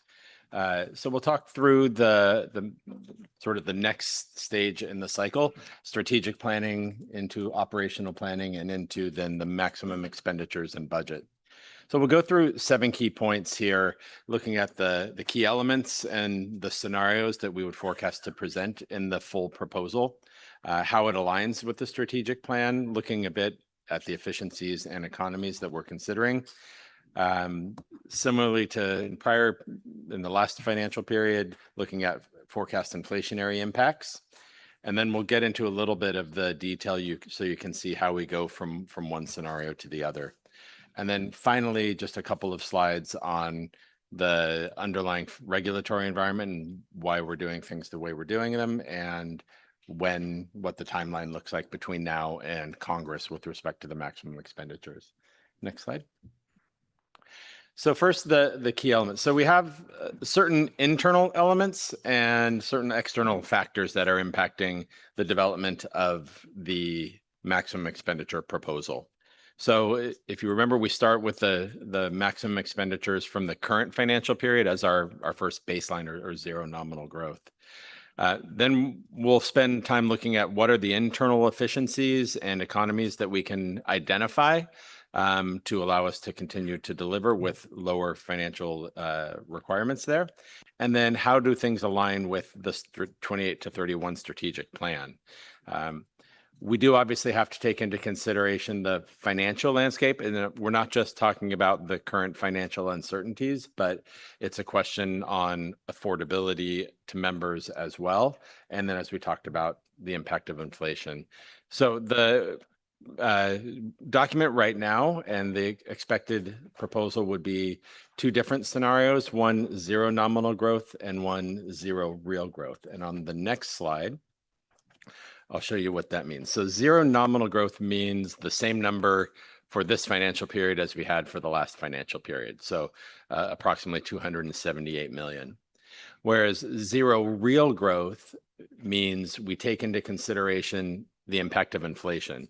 Inflation has, by its definition, an impact that reduces the purchasing power of the same amount of money. So if we take inflation into impact, it's about 5 million Swiss franc impact at 1.8%. And that would result in a 0 real growth at 283 million. So these are the variations we're looking at from the 2 scenarios. Now, liquidity risk, the current financial constraints really are managed a bit differently from the maximum expenditure in the budget. They need to be considered, and as we know, through the prioritization process. So we'll obviously continue to monitor those liquidity challenges and take measures in coordination with you to manage those challenges. Next slide. So how do we align this with the strategic plan? Obviously, we just had the presentation on the strategic plan 28 to 31, and it's currently under review by this body. That will form the basis of the operating plan, as Asya had said.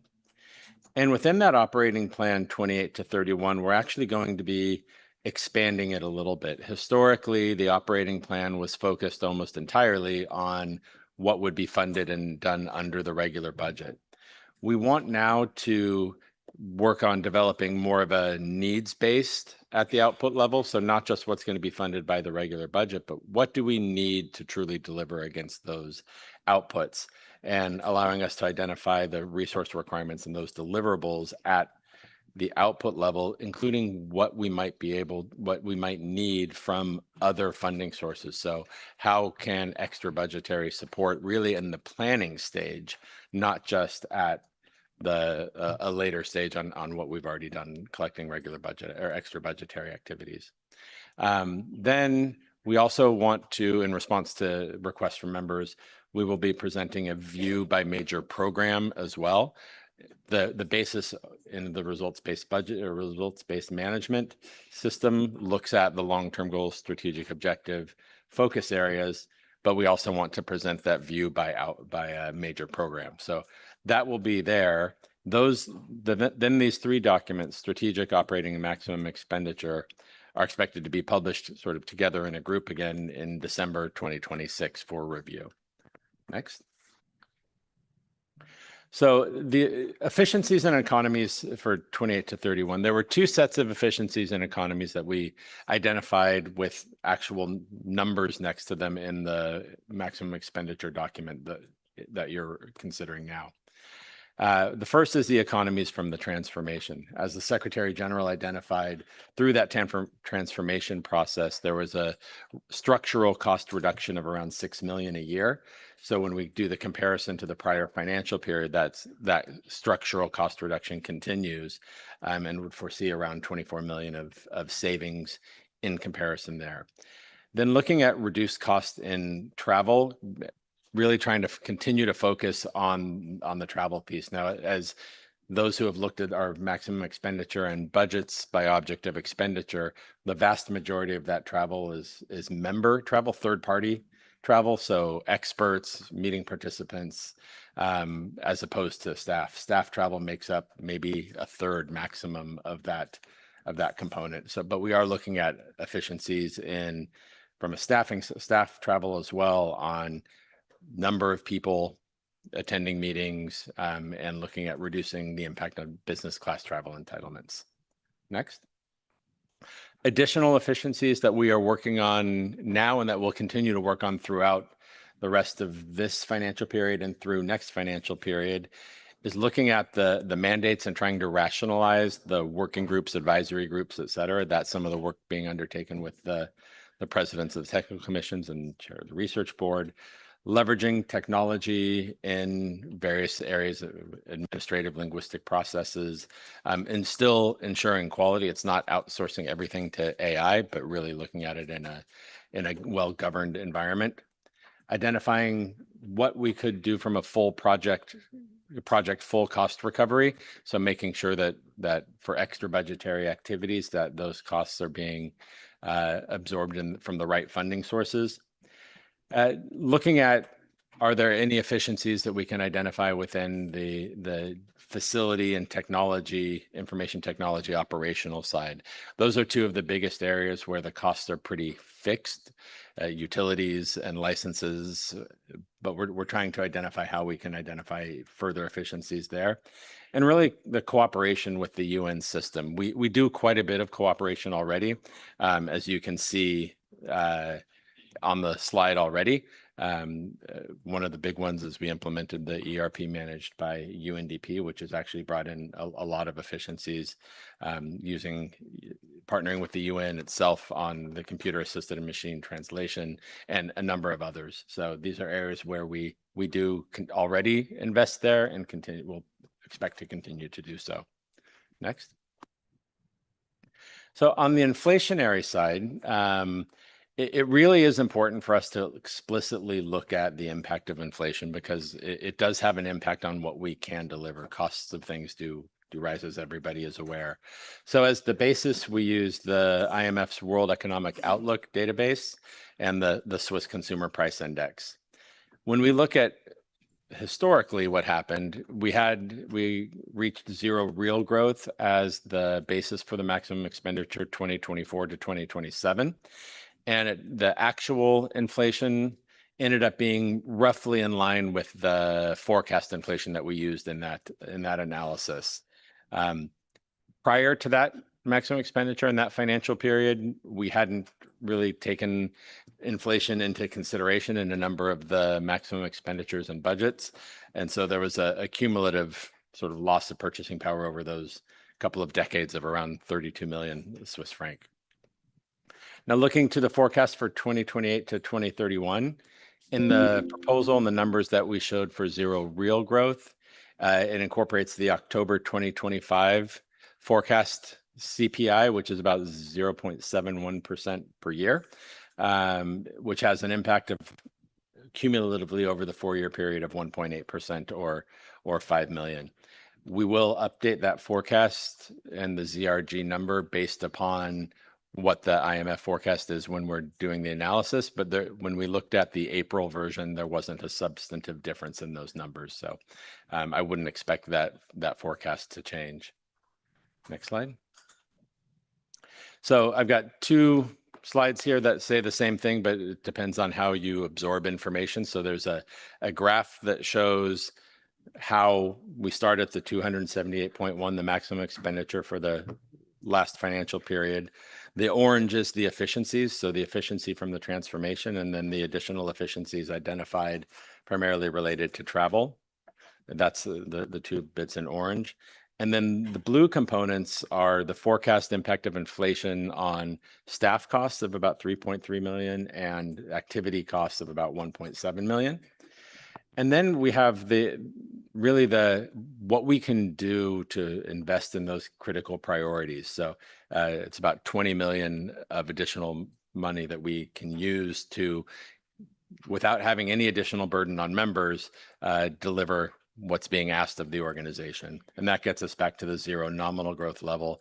And then if we take zero real growth, that's an additional 5 million to get us to the 283.1 million. That would be the zero real growth. Next slide is the same thing, but in a table. If you absorb information that way, this is easier for you. So I'm not going to go through it again because it's exactly the same. Next slide. So on the regulatory environment, the financial regulations require that the document be submitted to Congress at least 6 months before Congress. So that means it needs to be submitted in December of this year. And EC needs to issue a report at least 3 months prior to that meeting. Therefore, we will issue the document in December and then have the EC 81 review of the full proposal. If there are changes coming out of the EC 81 review, that will be reflected in a revised version of both the INF and the document. And my final slide is just the timing. Obviously, right now, we're looking at the process and the elements of the maximum expenditure. It was presented to FINAC already Thursday, Friday last week. Generally, the ultimate recommendation of FINAC is that the Executive Council adopt the resolution. There were a couple of additional comments identified, and there are things that sort of echo what has been said earlier today, that we need to continue to look at efficiencies and ensure alignment with the approved strategic and operating plans, and that any movement from zero nominal growth to zero real growth needs to have a real strong justification as to the additional benefit between zero nominal and zero real growth. In December, as I said, we'll publish. Then there will be FINAC 47 and EC 81 in February to review the full proposal and then allow EC to prepare its report to Congress. And then we will review, I'm certain, in a budget committee at Congress and hopefully bring resolution to this issue of Congress next year. So with that, Mr. President, I'll turn it back to you. شكرا برايون، شكرا.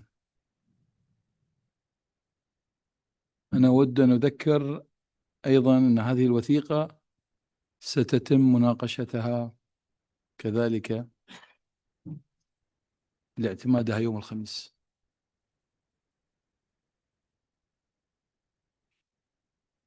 ننتقل الآن إلى البند التالي، البند 5.9 والمعني بالنظر في تقارير الرقابة والتي ستدرج في الوثيقة 1 الملخص العام، جدول الأعمال وتنظيم الجلسة، مسودة مشروع القرار 5/9/3، وثيقة المعلومات 5/9/3، متابعة توصيات وحدة التفتيش المشتركة.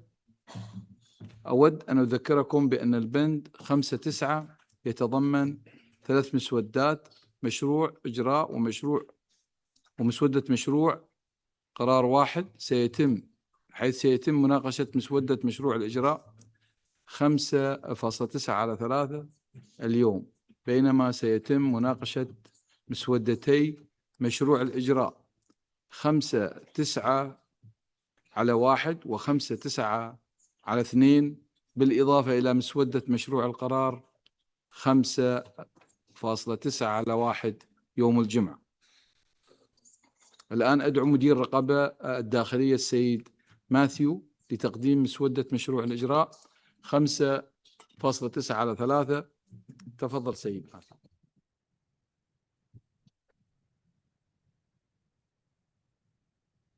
Thank you, Mr. President, and good day, distinguished delegates. I'm going to present agenda item 5.9, and the presentation provides an overview of the GIU recommendations that are relevant to WMO, and this to inform the Council of what WMO is doing in response to those recommendations. Starting with the first, the key messages in the first, on the next slide, please. The GIU has actually put up a dashboard that is very interactive. It gives us a very good comparison of a track record of how the recommendations made since 2004. And I want to appreciate this tool that the team from GIU has given to us. I know the ASG and the Vice Chair in the House, so they will really want to appreciate that. So you can see from this dashboard from GIU that for WMO, the acceptance rate is about 77% of all the recommendations that have been issued by GIU since 2004. Of these recommendations, we've actually have an implementation rate of 93%, which is a very good reflection of our follow-through and the commitment by WMO to implement the GIU recommendations. I'd also want to point out that some of these recommendations require interagency coordination with bodies such as the HLCM or CB. Therefore, that requires a bit more time to implement, and you will see that in the next slide. We do also have some recommendations that are directed or addressed to the governing bodies. Such recommendations also some of them require formal decisions, and therefore also takes time for the implementation. Now moving to the next one, slide. This was showing that since the last reporting, we've implemented about 22 recommendations. And we currently have only 38 that are open that we are following up for implementation. Large majority of them, of course, are addressed to the head of the executive heads of the organization, for us, the Secretary General. But we also do have a few that are addressed to the governing bodies. So you will see that requires, as I mentioned earlier, that requires a bit more time to implement. Let's move to the next. This shows how the distribution of the outstanding recommendation across the GIU reports. So meaning that for each report, we can see how many of the recommendations are still pending our implementation. And you will note that majority of the open recommendations relate to reports issued in 2024 and 2025. That means their current recommendations, many of them are still not, are still within the target implementation period. But we do also have a few that relates to reports from prior years, some of which may be delayed because of either the complexity of implementation or the coordination that is required, as I mentioned earlier. So the next slide. This is just a summary of how the aging of the recommendations that we have open. Majority of our recommendations, more than half, are actually within the target period of implementation. So we are still within that period that we are targeting to implement them. But we do have a number that also passed their target dates. About a small number, about maybe 13% are overdue by about 6 months. But we also have a number, about a quarter of them are also overdue by more than 2 years. So this is the reflection of how the implementation process is required to implement some of those that require coordination or require some decisions to be made.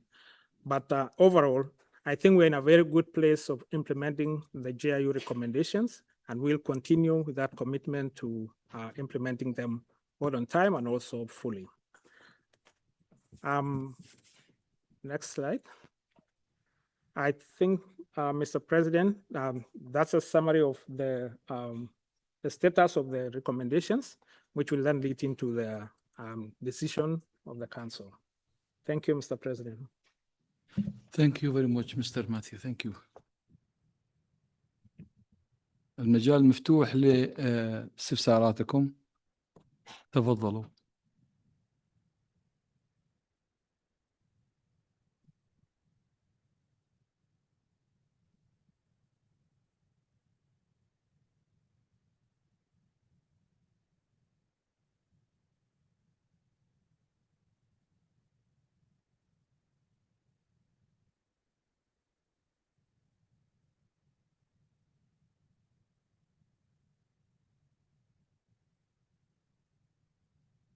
كينيث تفضلي. تفضلي كينيث. Thank you for this agenda item specific to the JIU. We do note that the past JIU recommendations being outstanding, the 38 outstanding recommendations, including 15 unresolved ones from 2025, are somewhat concerning. So we urge the Secretariat to accelerate the implementation of those recommendations that are within its authority. We do expect full implementation of outstanding JIU recommendations and transparent reporting to governing bodies so that members can exercise their meaningful oversight. Otherwise, we look forward to approving this decision. Thank you.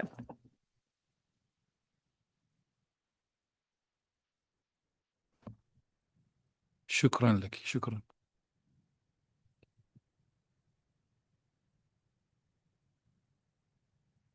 إذا لا يوجد أي ملاحظات أخرى، وبهذا يمكن أن نعتمد مسودة مشروع الإجراء 5-9/3. شكرا لكم.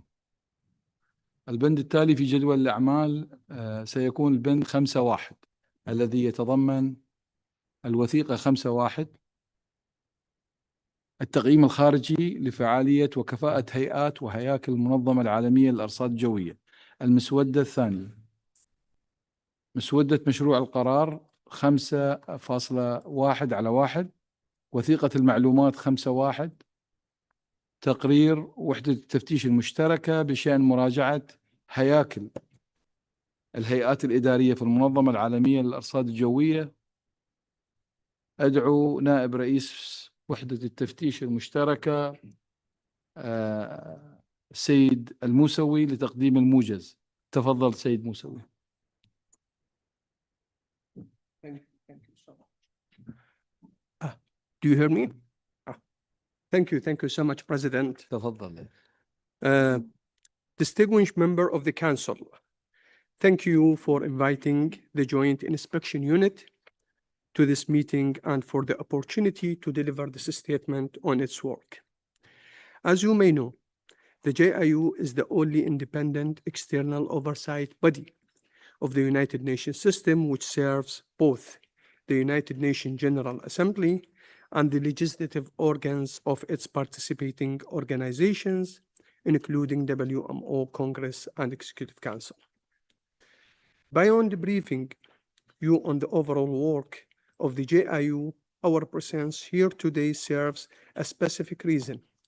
In July 2025, JIU received a formal request from the Secretary General of WMO, acting on behalf of the Executive Council, to conduct a review of WMO's governance framework.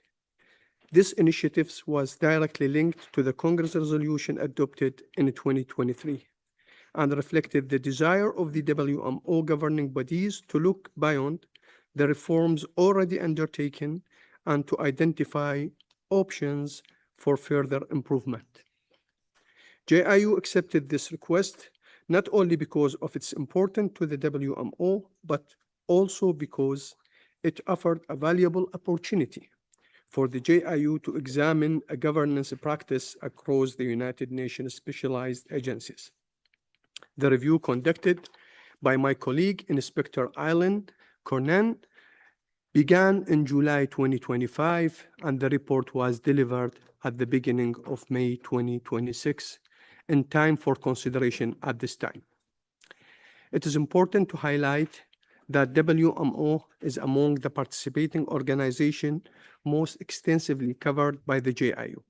Over the past 2 decades, the unit has issued 6 targeted reviews concerning WMO, including management and administration reviews, confidential management letters, a review on financial matters, and most recently, this review of governance arrangements. In addition, WMO has been included in more than 100 system-wide reviews issued over the same period. This sustained engagement reflects the unit commitment, supporting the organization in the strengthening its effectiveness, accountability, and institutional coherence. The review of the governing body structures in WMO is another example in this regard and provide a framework for modernizing governance practices. The acceptance and the implementation of the unit recommendation remain key indicators of the relevance, significance, and quality of the JIU reports. I am pleased to note that as of today, WMO's acceptance and implementation rate for the report issued between 2017 and 2024 are well above the average of other United Nations system organizations at 95 and 89% respectively. And I would like to commend WMO for this performance. We look forward to the timely implementation of open recommendation and trust that the new JIU recommendations tracking system with its publicity, accessible dashboard available on the JIU website will be fully utilized to ensure transparent and accurate monitoring of JIU recommendation. Allow me to briefly update you on the unit's recent and ongoing work. In 2025, the JIU issued 6 system-wide reports, all accompanied by extended versions. In 2026, to date, 2 single organization reports of UNESCO and the governing body structures of WMO have been issued. The unit also continued to work on reviews carried over from the previous year, which are expecting to be finalized in the coming months. For its 2026 program of work, the JIU selected 6 system-wide topics, 3 of which were based on proposals received from participating organizations.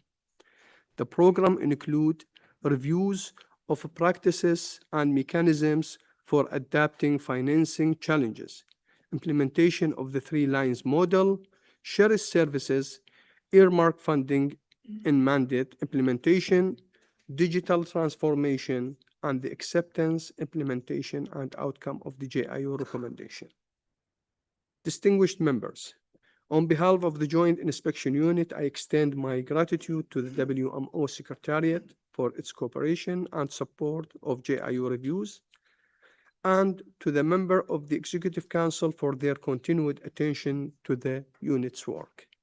It is now my pleasure to invite my colleague, Inspector Alan Cornan, author of the recently published review on the WMO's governing body structures, to present its main finding and recommendation. And thank you so much for your kind attention.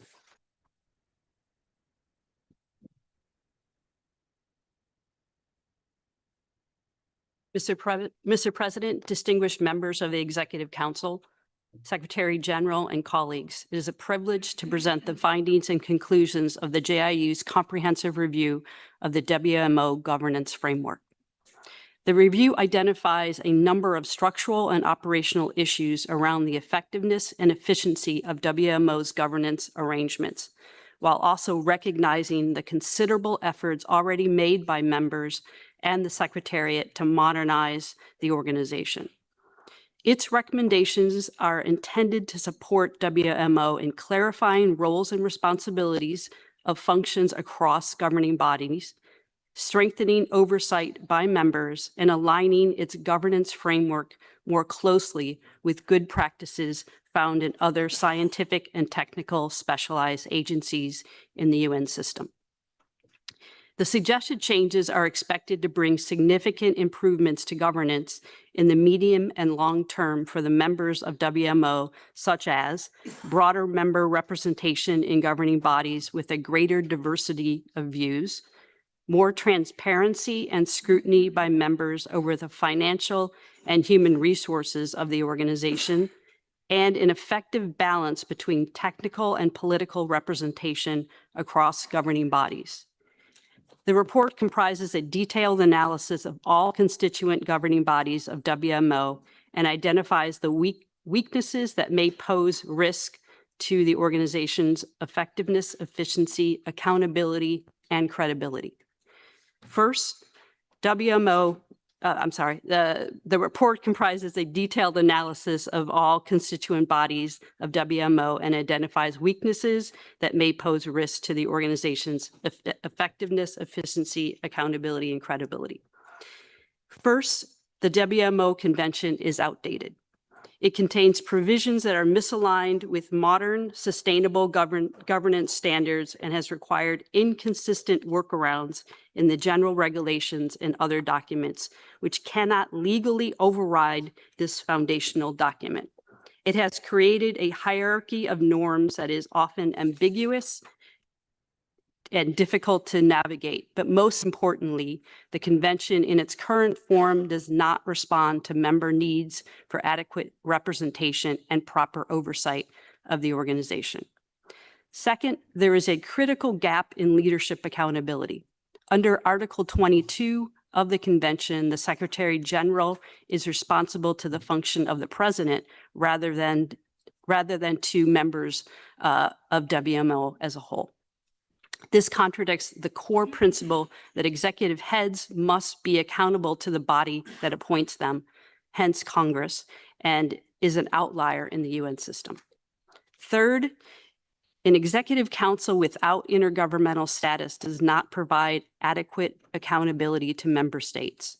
Executive Council is the only executive body in the UN system that lacks intergovernmental status, as members serve as representatives of the organization rather than their states. Yet they are tasked with making high-stakes decisions on budgets and expenditures.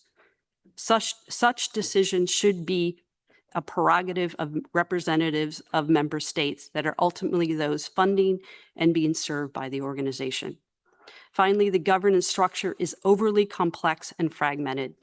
Despite the 2019 reforms, the technical work streams of the organization are split between 3 executive council subsidiary bodies, the 2 technical commissions with their approximately 100 subsidiary bodies, and 2 other technical bodies created by Congress. On top of this, the 6 regional associations have a subsidiary body structure that replicates those of technical commissions. This has caused inefficiencies, including siloed discussions, overlapping mandates, and an unsustainable workload for a relatively small secretariat. The coordination bodies of the Executive Council also have overlapping mandates, memberships, and debates. Finally, the governing bodies responsible for oversight need to be assessed to ensure proper alignment of responsibilities and accountabilities.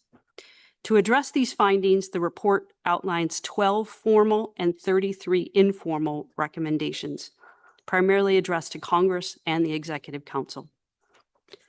The recommendations on which Congress is expected to take a decision refer to ensuring proper alignment of the accountability arrangements of the Secretary General to Congress, increasing the frequency of ordinary sessions of Congress, assigning an intergovernmental status to Executive Council, and allocating all seats with voting rights to members elected for specific purposes, for the specific purpose of serving on Executive Council. Reassessing the focus of regional associations in alignment with existing resources and most pressing member needs. Assigning a dedicated and elected membership for FENAC and subsequently strengthening its responsibilities for oversight. The following are high priority recommendations that the Executive Council is specifically responsible, some of which support decisions required of Congress. First, modernizing the WMO Convention. The Council should establish a task force to draft targeted amendments to the Convention to improve governance. Priorities include amending Articles 4 and 22 to clarify the role of the President and to ensure the Secretary General is accountable to Congress, as well as Article 6 to transition the Executive Council to an intergovernmental model.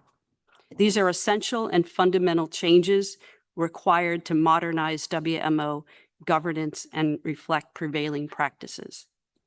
Second, addressing cross-representation across governing bodies. The Council should ensure that governance responsibilities across the organization are properly aligned and allocated.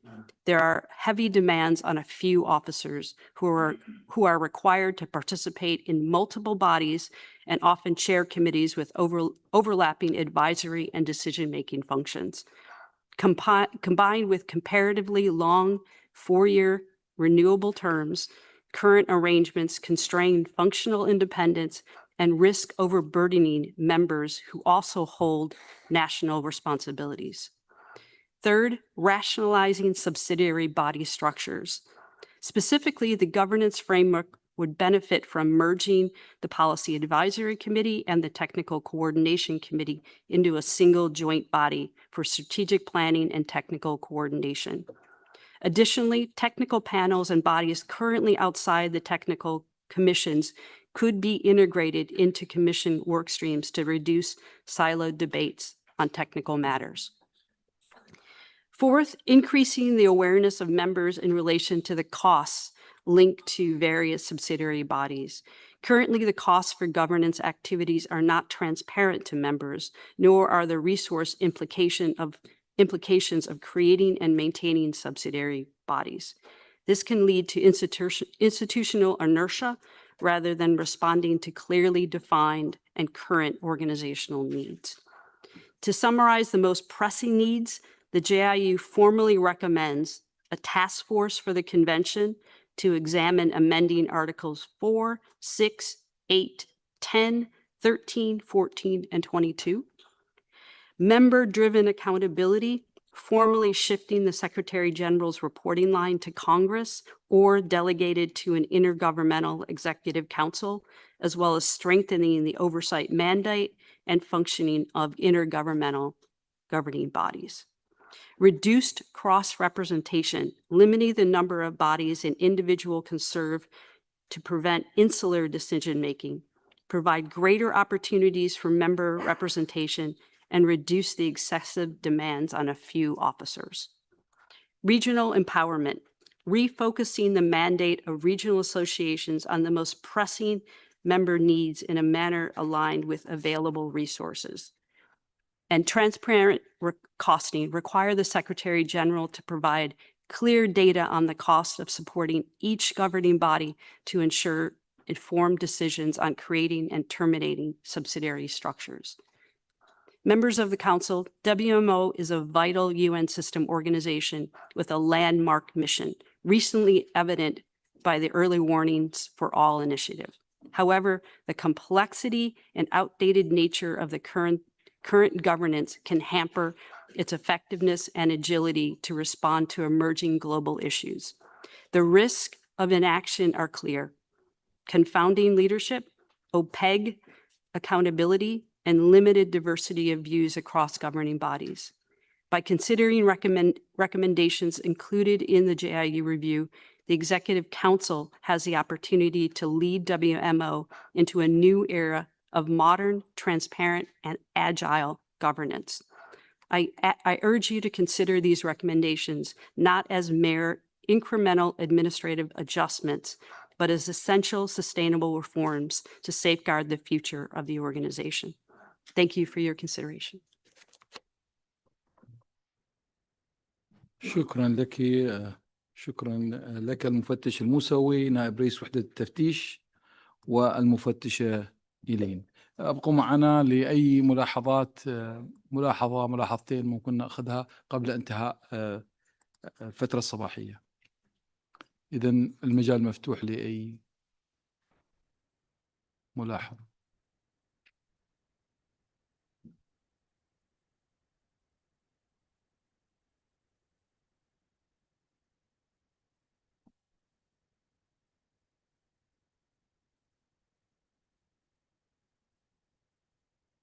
Graham? Who's this guy? Who? Thank you. We do have some general observations and then a clarifying question at the end. So first, thank you for the report and the recommendations. We do support the draft resolution and the establishment of a task force to analyze these recommendations. A structured review process is the appropriate way to move forward. We urge the Executive Council to ensure that member representation serving on the task force have relevant experience with UN system governance and oversight. However, if we need to, we also should seek outside expertise as needed. We welcome the JIU's focus on governance efficiency, cost transparency, and accountability, priorities our member states have long championed across the UN system, including within the WMO. We urge the task force to prioritize recommendation 12, which would require the Secretary General to report on subsidiary body creation, termination, associated secretary costs. This is essential information for informing member decisions. We support recommendation 9 to explore merging the Policy Advisory Committee with the TCC and provided the resulting body retains clear mandates and preserves member engagement. The task force must build in mechanisms to track implementation progress and measure outcomes. Should the task force determine that a JIU recommendation is not applicable, we do request that the member states be provided with a clear documentation for the specific reason and justification for not accepting one of the JIU recommendations. We do have a strong interest in ensuring WMO operates within its means and will continue to advocate for ZNG or minimum budget increases reflecting genuine efficiencies. Recommendation 12 Secretariat cost reporting requirement directly supports this goal of linking resource allocations to results, and we encourage its early implementation. The Secretariat and the task force should work together to ensure that cost savings resulting from governance reforms such as subsidiary body consolidation and reduced meeting frequency are clearly tracked and reported to member states with a consistent methodology established from the outset. And we do support the Task Force 3 themed framework convention and Congress, Executive Council, and regional associations and technical bodies. As part of its report to EC 81, the task force should identify recommendations that are actionable by Congress 20, particularly those advancing cost transparency and governance efficiencies that do not require convention amendments so that we can move quickly in the near term. Those are our general comments for seating this task force, but I wasn't sure if we were adopting the document now or are we saving that for a later date. شكرا لك. بني تفضل.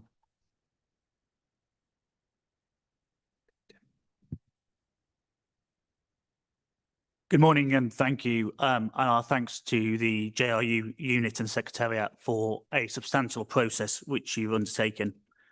It is quite right with any governance process to continue to review structures and practices and to ensure they are effective, efficient and streamlined, and we all welcome that. These recommendations, though, are wide-ranging and in many cases represent a substantial change from our 75 years of practice.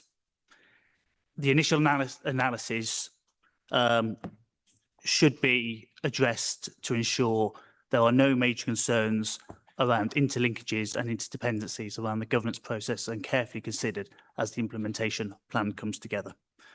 The road ahead is complex, and these interdependencies and analysis we would encourage need further work, along with being really clear on where the stacked priorities are, given the size and volume of the recommendations. Opening the convention for amendments should not be taken lightly, and care needs to be taken to ensure there is sufficient debate for all the elements which are being focused on, and to ensure there are potentially no unintended consequences. Early involvement of missions and ministries of foreign affairs is vital for this work, but we recognise the efforts so far. We feel that a task force towards Congress 20, as described, is essential to map out these interdependencies and plan for the work needed ahead, along with reflecting the people and cultural changes we will need to implement, such as if the recommendations come to the fore. The EC task force should be time limited to Congress 20, and we recommend after Congress 20, if recommendations are accepted, a further task force focuses on an implementation plan to ensure any changes are carefully managed, carefully embedded, and to ensure our governance and our ways of working are properly embedded within the organisation. We have suggested some improvements to the terms of reference, really reflecting the interlinkages and the process ahead. And could I just come back to the previous question about whether we are adopting this today or we're going to adopt it at a later date? Thank you.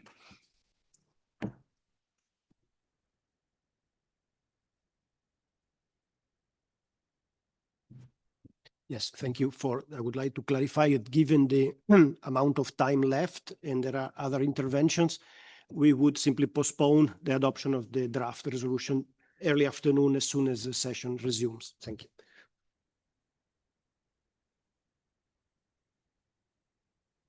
السيد فيفيتا رئيس الاتحاد الإقليمي الخامس تفضل.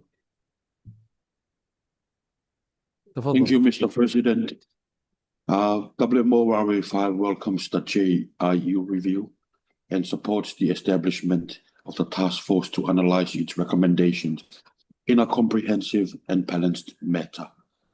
From the RA5 perspective, any review of regional association, it should recognize their essential role in linking global decision and technical guidance with regional and national implementation. This is particularly very true and important for small island developing states and least development countries, where regional to national coordination and support are critical and is a must. This is the enabling catalyst from a WMO RA5 context. RA5 encourages the task force to consult fully with the regional association presidents to ensure that any proposed changes, reforms, strengthens rather than weaken the ability of regional associations to support members and deliver WMO priorities.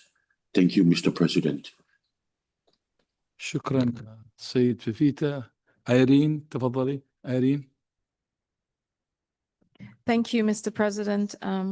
I would also like to thank the JIU for what is clearly a very thorough and comprehensive review, as well as the Policy Advisory Committee for its preliminary consideration of the report. We recognize that a number of important governance issues were raised and identified opportunities and recommendations to strengthen the effectiveness, efficiency, and accountability of WMO's governance arrangement. We also recognize that many of these recommendations are interconnected and could have far-reaching implications for future governance of the WMO. Therefore, we support the proposed establishment of a dedicated task force before any substantive reform or decisions are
Yes, considering there is also, I think, another intervention, we would prefer to leave this for the afternoon. Thank you. Okay, very thank much. you.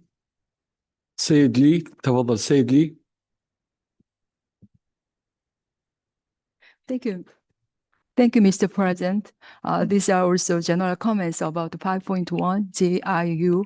This draft resolution provides for the establishment of a task force to conduct a comprehensive analysis before discussing follow-up actions on the GIU recommendations. We consider this to be an appropriate procedure for advancing discussions on WMO governance reform in a structured manner. The GIU recommendations relate to the overall governance of the WMO, including the WMO Convention, the World Meteorological Congress, the Executive Council, Regional Association, technical commissions, and oversight mechanisms. Therefore, we hope that the review by the task force will take into account legal, financial, and administrative implications, regional balance, and scientific and technical expertise. In addition, as some of the matters may affect member representation and the WMO's decision-making structure, we believe it is important that the review process be carried out in a balanced manner with an inclusive participation by members and appropriate reflection of views expressed through the regional associations. We hope that the task force report to be submitted to EC 81 will provide a substantive and balanced base for further improving WMO governance. Thank you very much. شكرا لك. دقيقتين advisor عبد الله تفضل باختصار رجاء باختصار. Yeah, thank you. This actually is a question for Eileen. One of, and it has to do with this context of in the recommendation proposal for intergovernmental status for Executive Council and FINAC. And just one word of context around that. FINAC was created to ensure that members, capital M members of the organization, would provide guidance to Executive Council in its deliberation decisions to which it would have any kind of financial implication. So it wasn't an original body to the organization. So my question is, because I think this will help in the review process, do you see that, because you have them as two separate functions in these recommendations, and that if you had an intergovernmental body for Executive Council, which was also bringing these kind of financial oversights, would there be a need or a continued need, or how would that have adjusted, or did you reflect on the need for a FINAC in that kind of scenario? So that's my question. تفضل يا أيلين.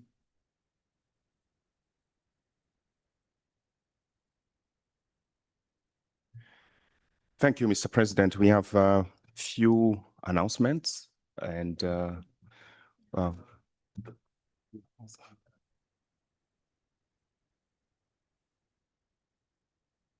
we checking? Yeah, no.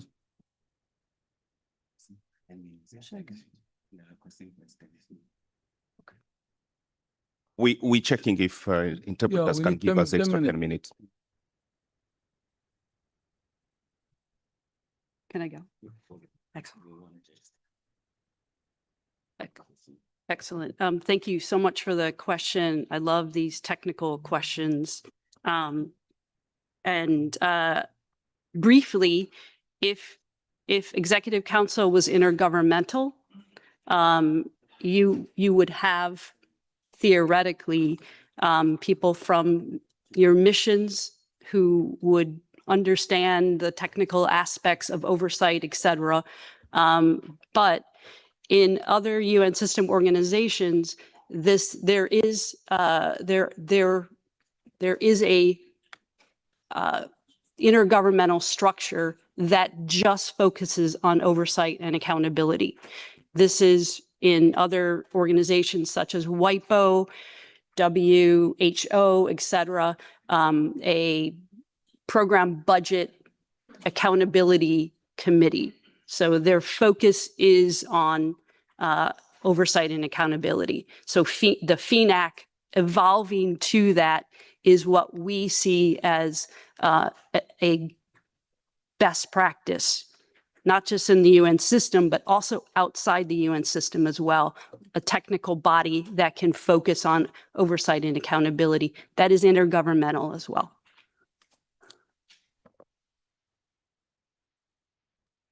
شكرا لك.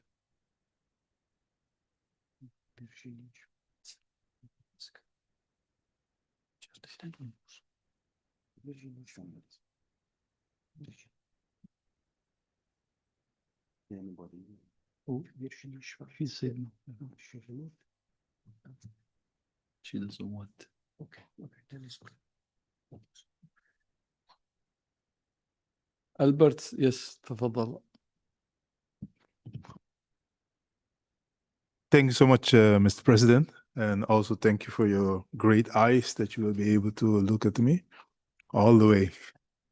Yes, I also would like to thank the JIU for the excellent presentation, but also report regarding the governance issue of our organization.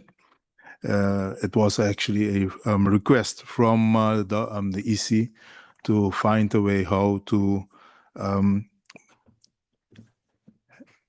assist us in order to further the governance that we have developed, to further elaborate on it, and also to look forward.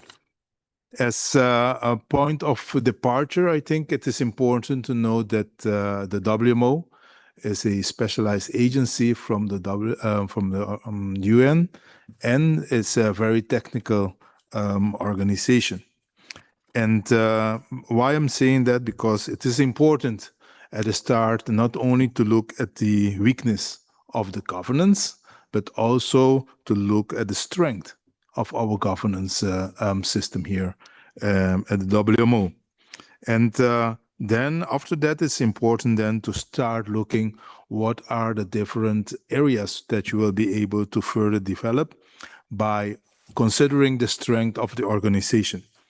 And as already one of the colleagues has mentioned, our convention has a very long tradition not to change so much of the convention. So that's why it's important to also to take into account the strength of our convention before starting the discussion of changing the convention. I think it's very important, all the different recommendations that has mentioned, to establish a task force in order to look more in details.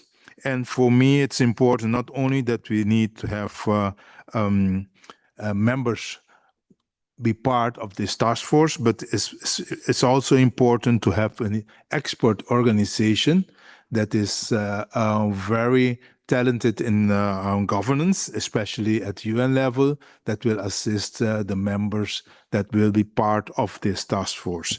For sure, the FINAC and the part of the financial part is actually important to note here that maybe we have to combine them, but that is something that we will leave to the task force to assist us in their recommendation. So that is actually my general comment, and it is for sure it is important to work on this to establish this task force. Thank you so much. شكرا ألبرت. إذا لم يتبقى لنا إلا 5 دقائق ودقيقة لي حتى أنهي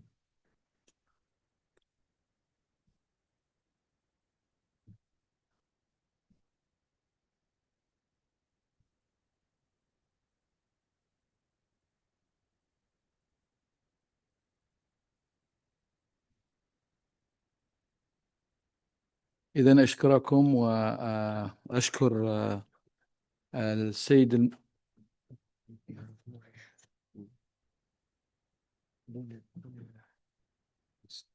السيد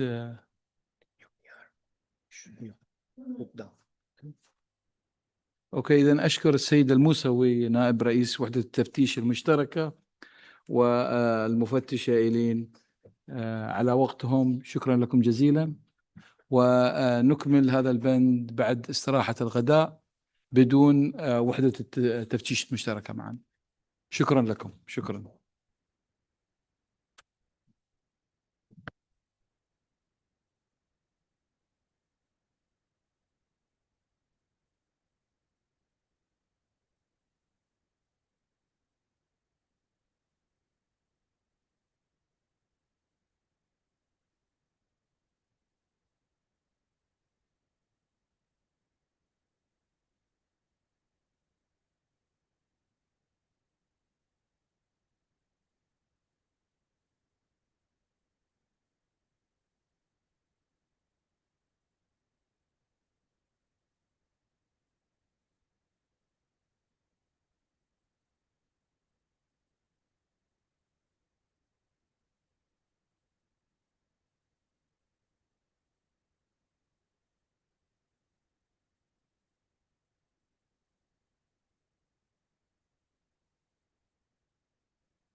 Hello, excuse me, just a minute. I don't think everyone is, yeah. Hi, can you hear? No.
مرحبا بكم مجددا.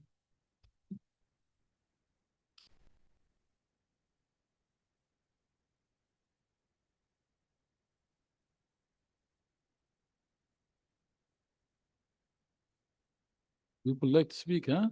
Yeah. Good. Yeah. Mostly the secretariat who does this noise, huh? They feel home, no? مساء الخير مجددا. أولا أدعو السيد أدو من الإعلانات. تفضل سيد أدو.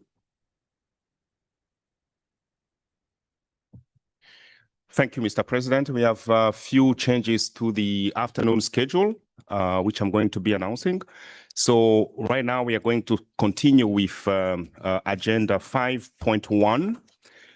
Immediately following this conclusion of this agenda, we are going to move to the sessional committee on the draft strategic plan 2028-2031. And that meeting will take place here in Obasi rather than in Salbi. We are going to use the plenary Zoom link, and interpretation is going to be available. A second sessional committee on draft strategic plan will take place at 5 p.m. from 5 to 6, and that second meeting is going to be in Sal B, B as in Bravo. We are going to be using a separate Zoom link for the second meeting.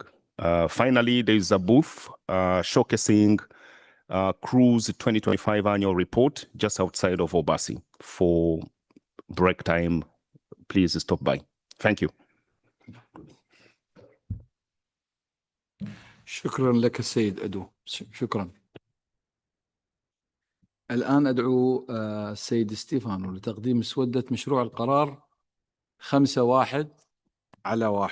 تفضل ستيفانو.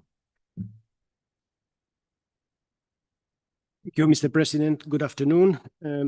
Let me just show you a couple of slides from the presentation that I originally intended to do this morning to emphasize additional details from the report that the JIU has released on the WMO governance. So I suggest we can just go to slide 3.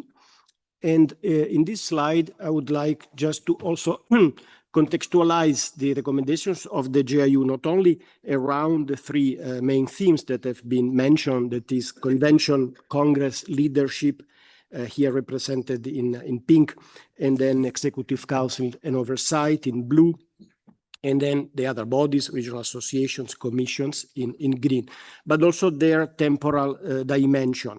JIU has spread the suggested time for implementation no later than, expressed in those terms, across multiple years. So this is also a factor to take into account, as well as some of you also have mentioned, the fact that certain issues are being seen individually, actually as separately discrete issues compared to others. But PAC has clearly highlighted that these recommendations are connected and need to be seen more organically in terms of their potential impact on the functioning of the WMO system. In fact, PAC did a preliminary exercise in mapping and identifying interlinkages among the recommendations. And now I'm just showing slide 5, where we can map their initial advice. So if you read from the rows, the connections are on the columns. So there are connections not only among the formal recommendations, 11 of which are addressed to the governing bodies, only 1 recommendation is addressed to the Secretary General, but also on the last column, numerous linkages to the informal recommendation, which is also, there are 33 of them, also to take into account. There are important recommendations also there.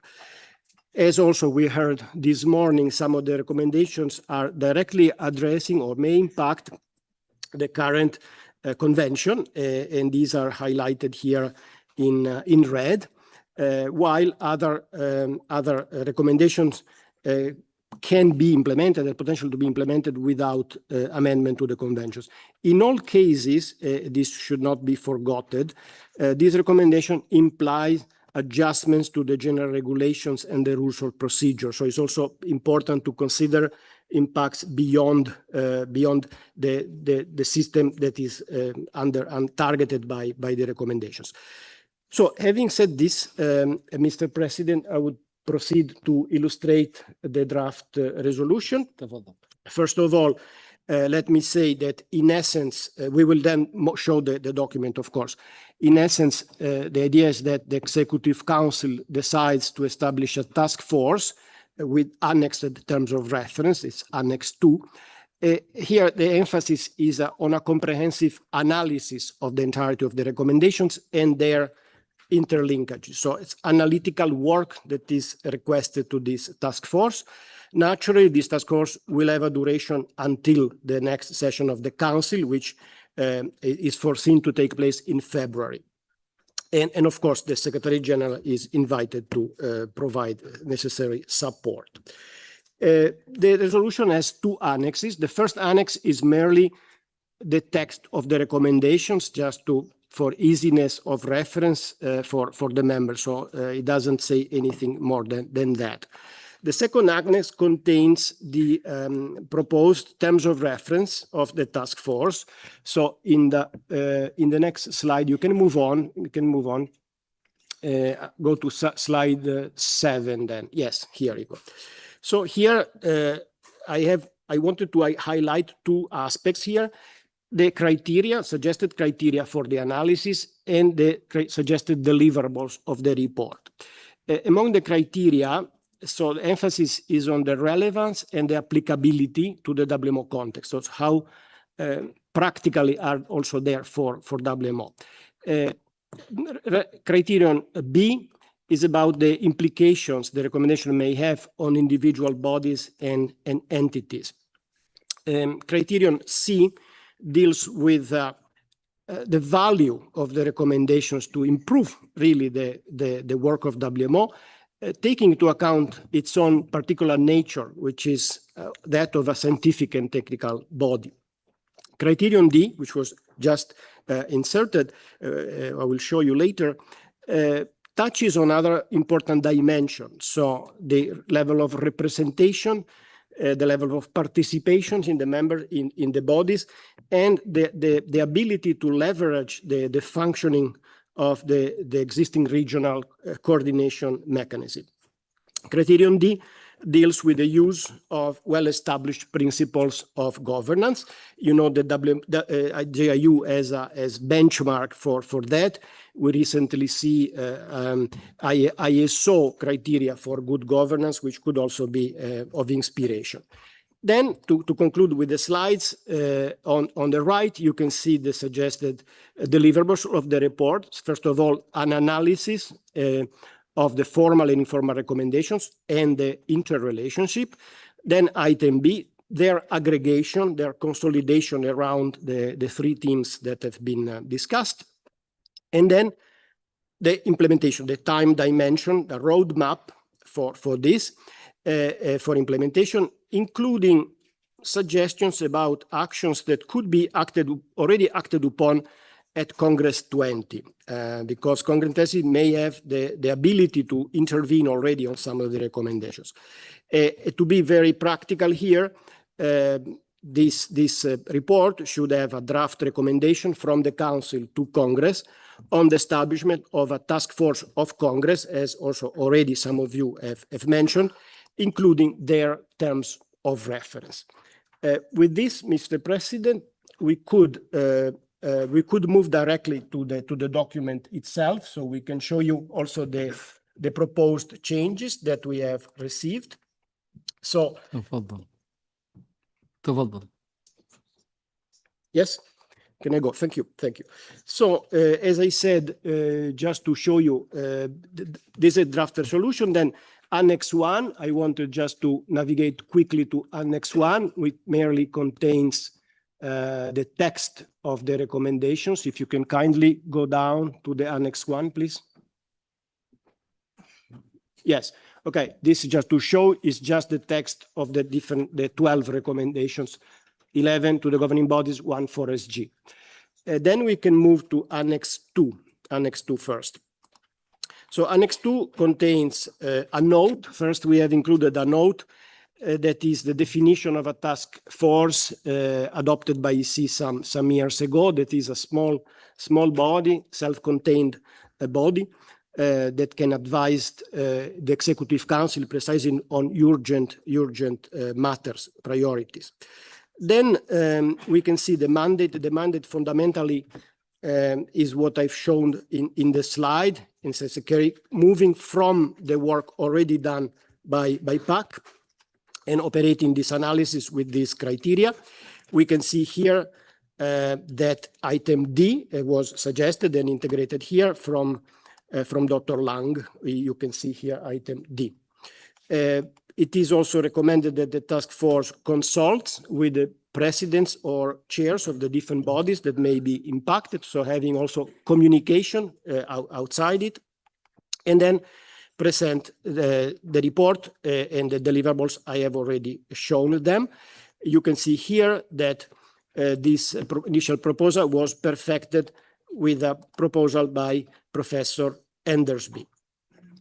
Likewise, the membership, we have not at this stage put any suggestion here, except that it would be appear appropriate that is chaired by a vice president, who, and again, this is a contribution from Professor Hanley, should also act as rapporteur for his analysis towards the governing bodies.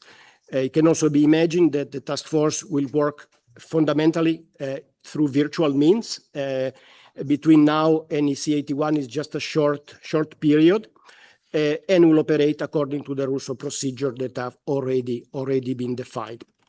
I would like just, Mr. President, perhaps we can pause here just on Annex 2 with the proposed changes before going to the resolution. Thank you very much.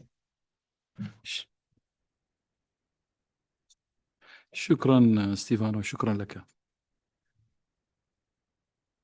إذن بهذا ونظرا لقصر الفترة الزمنية بين الجلستين EC 80 و EC 81 للمجلس التنفيذي، أرى أن يكون فريق العمل المقترح صغير ومحدد المهام مع التركيز على الجانب التحليلي فقط، وذلك بهدف جعل التقرير أكثر وضوحا وفهما لمجتمع المنظمة العالمية للأرصاد بأكمله.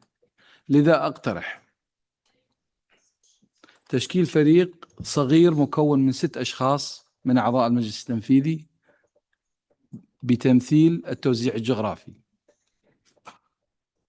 بحيث يمكن للأعضاء ال6 المختارين التشاور مع رؤساء الاتحادات الإقليمية واللجان الفنية ومجلس البحوث للاستفادة من آرائهم ومقترحاتهم، على أن ترفع التوصيات إلى المجلس التنفيذي 81 الذي يرتب صياغتها لرفعها إلى المؤتمر 20 وبدوره يحدد الأولويات.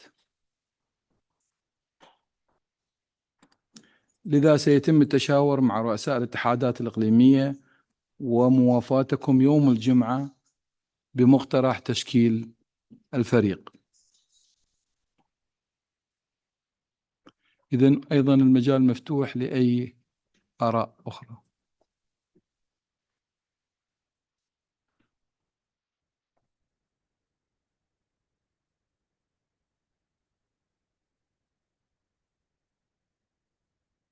جراهام تفضل.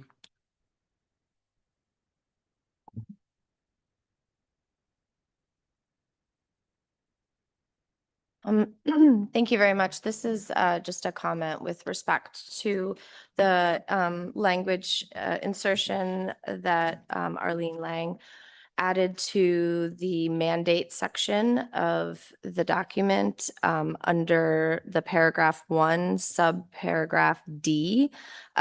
We spoke at the break, and we'd like to replace the word equitable with full. participation of members, including small island developing states and least developed countries. And then the rest would be the same. Thank you.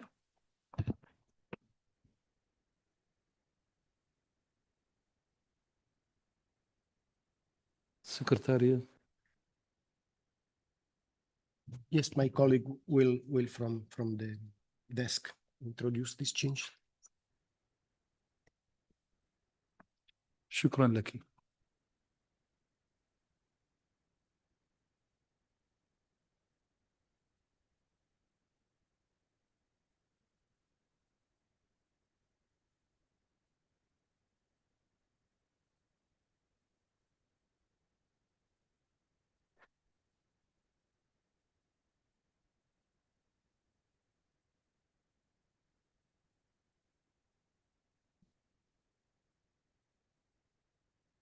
إذا لا أرى أي ملاحظات أخرى سأطلب من الأمانة العامة إدراج أسماء الستة لفريق العمل يوم الجمعة. أعطي المجال لستيفانو لتعريف عن المرفق والقرار. تفضل ستيفانو. Thank you, Mr. President. So we can understand that you are comfortable with the two annexes, and I will then move to the draft resolution itself. So the resolution is here, and it recalls the mandate that was given to the ECID by Congress and it itself. So the preambular part is simply to take note of the report itself. Thanks JIU for this work. Considering the initial work done by PAC, and then noting the period of the recommendation. There is also a recent proposal by Dr. Nomura, who may want to intervene on this item to illustrate it.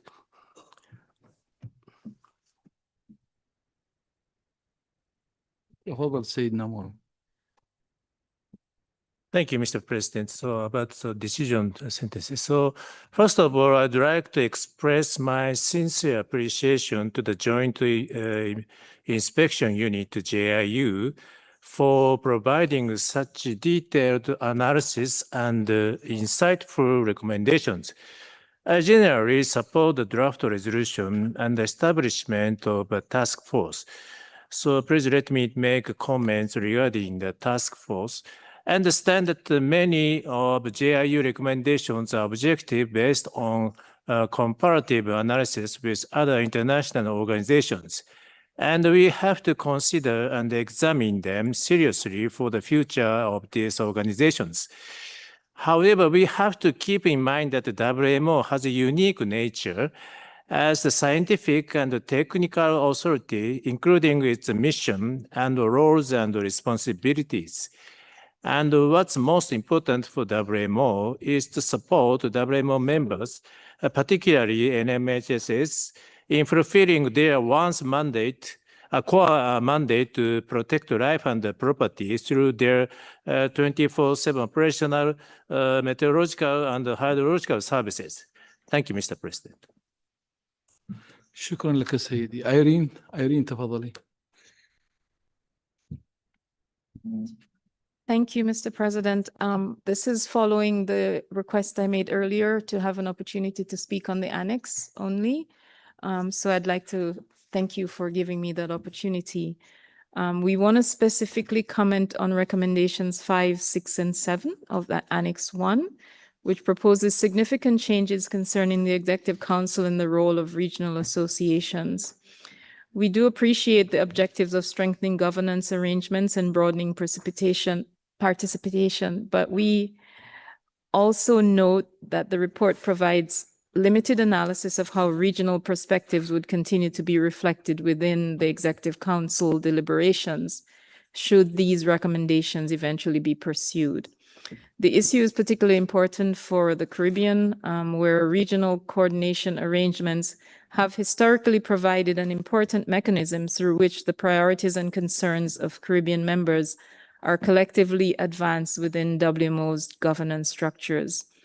Some of the recommendations are aimed at addressing cross-representation and ex officio participation arrangements, but provide limited assessment of the implications for regions that rely heavily on a small pool of experts and regional coordination mechanisms to participate effectively in governance processes. From the Caribbean perspective, these questions are fundamental to understanding the practical implications of the recommendations, particularly regarding representation, participation, and the future role of regional associations. We therefore believe that these specific recommendations warrant particularly careful consideration during the work of the proposed task force. Thank you. شكرا لك سيدتي على ملاحظتك.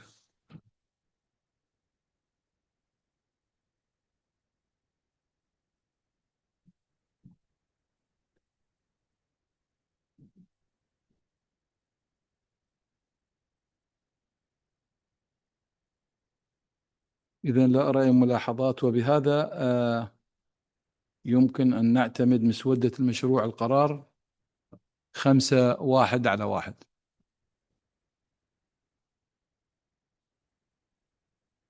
إذا شكرا لكم، وبهذا أختتم جلستي وأعطي المنصة إلى السيد رور رئيس اللجنة المعنية بالخطة الاستراتيجية، فليتفضل مكانه.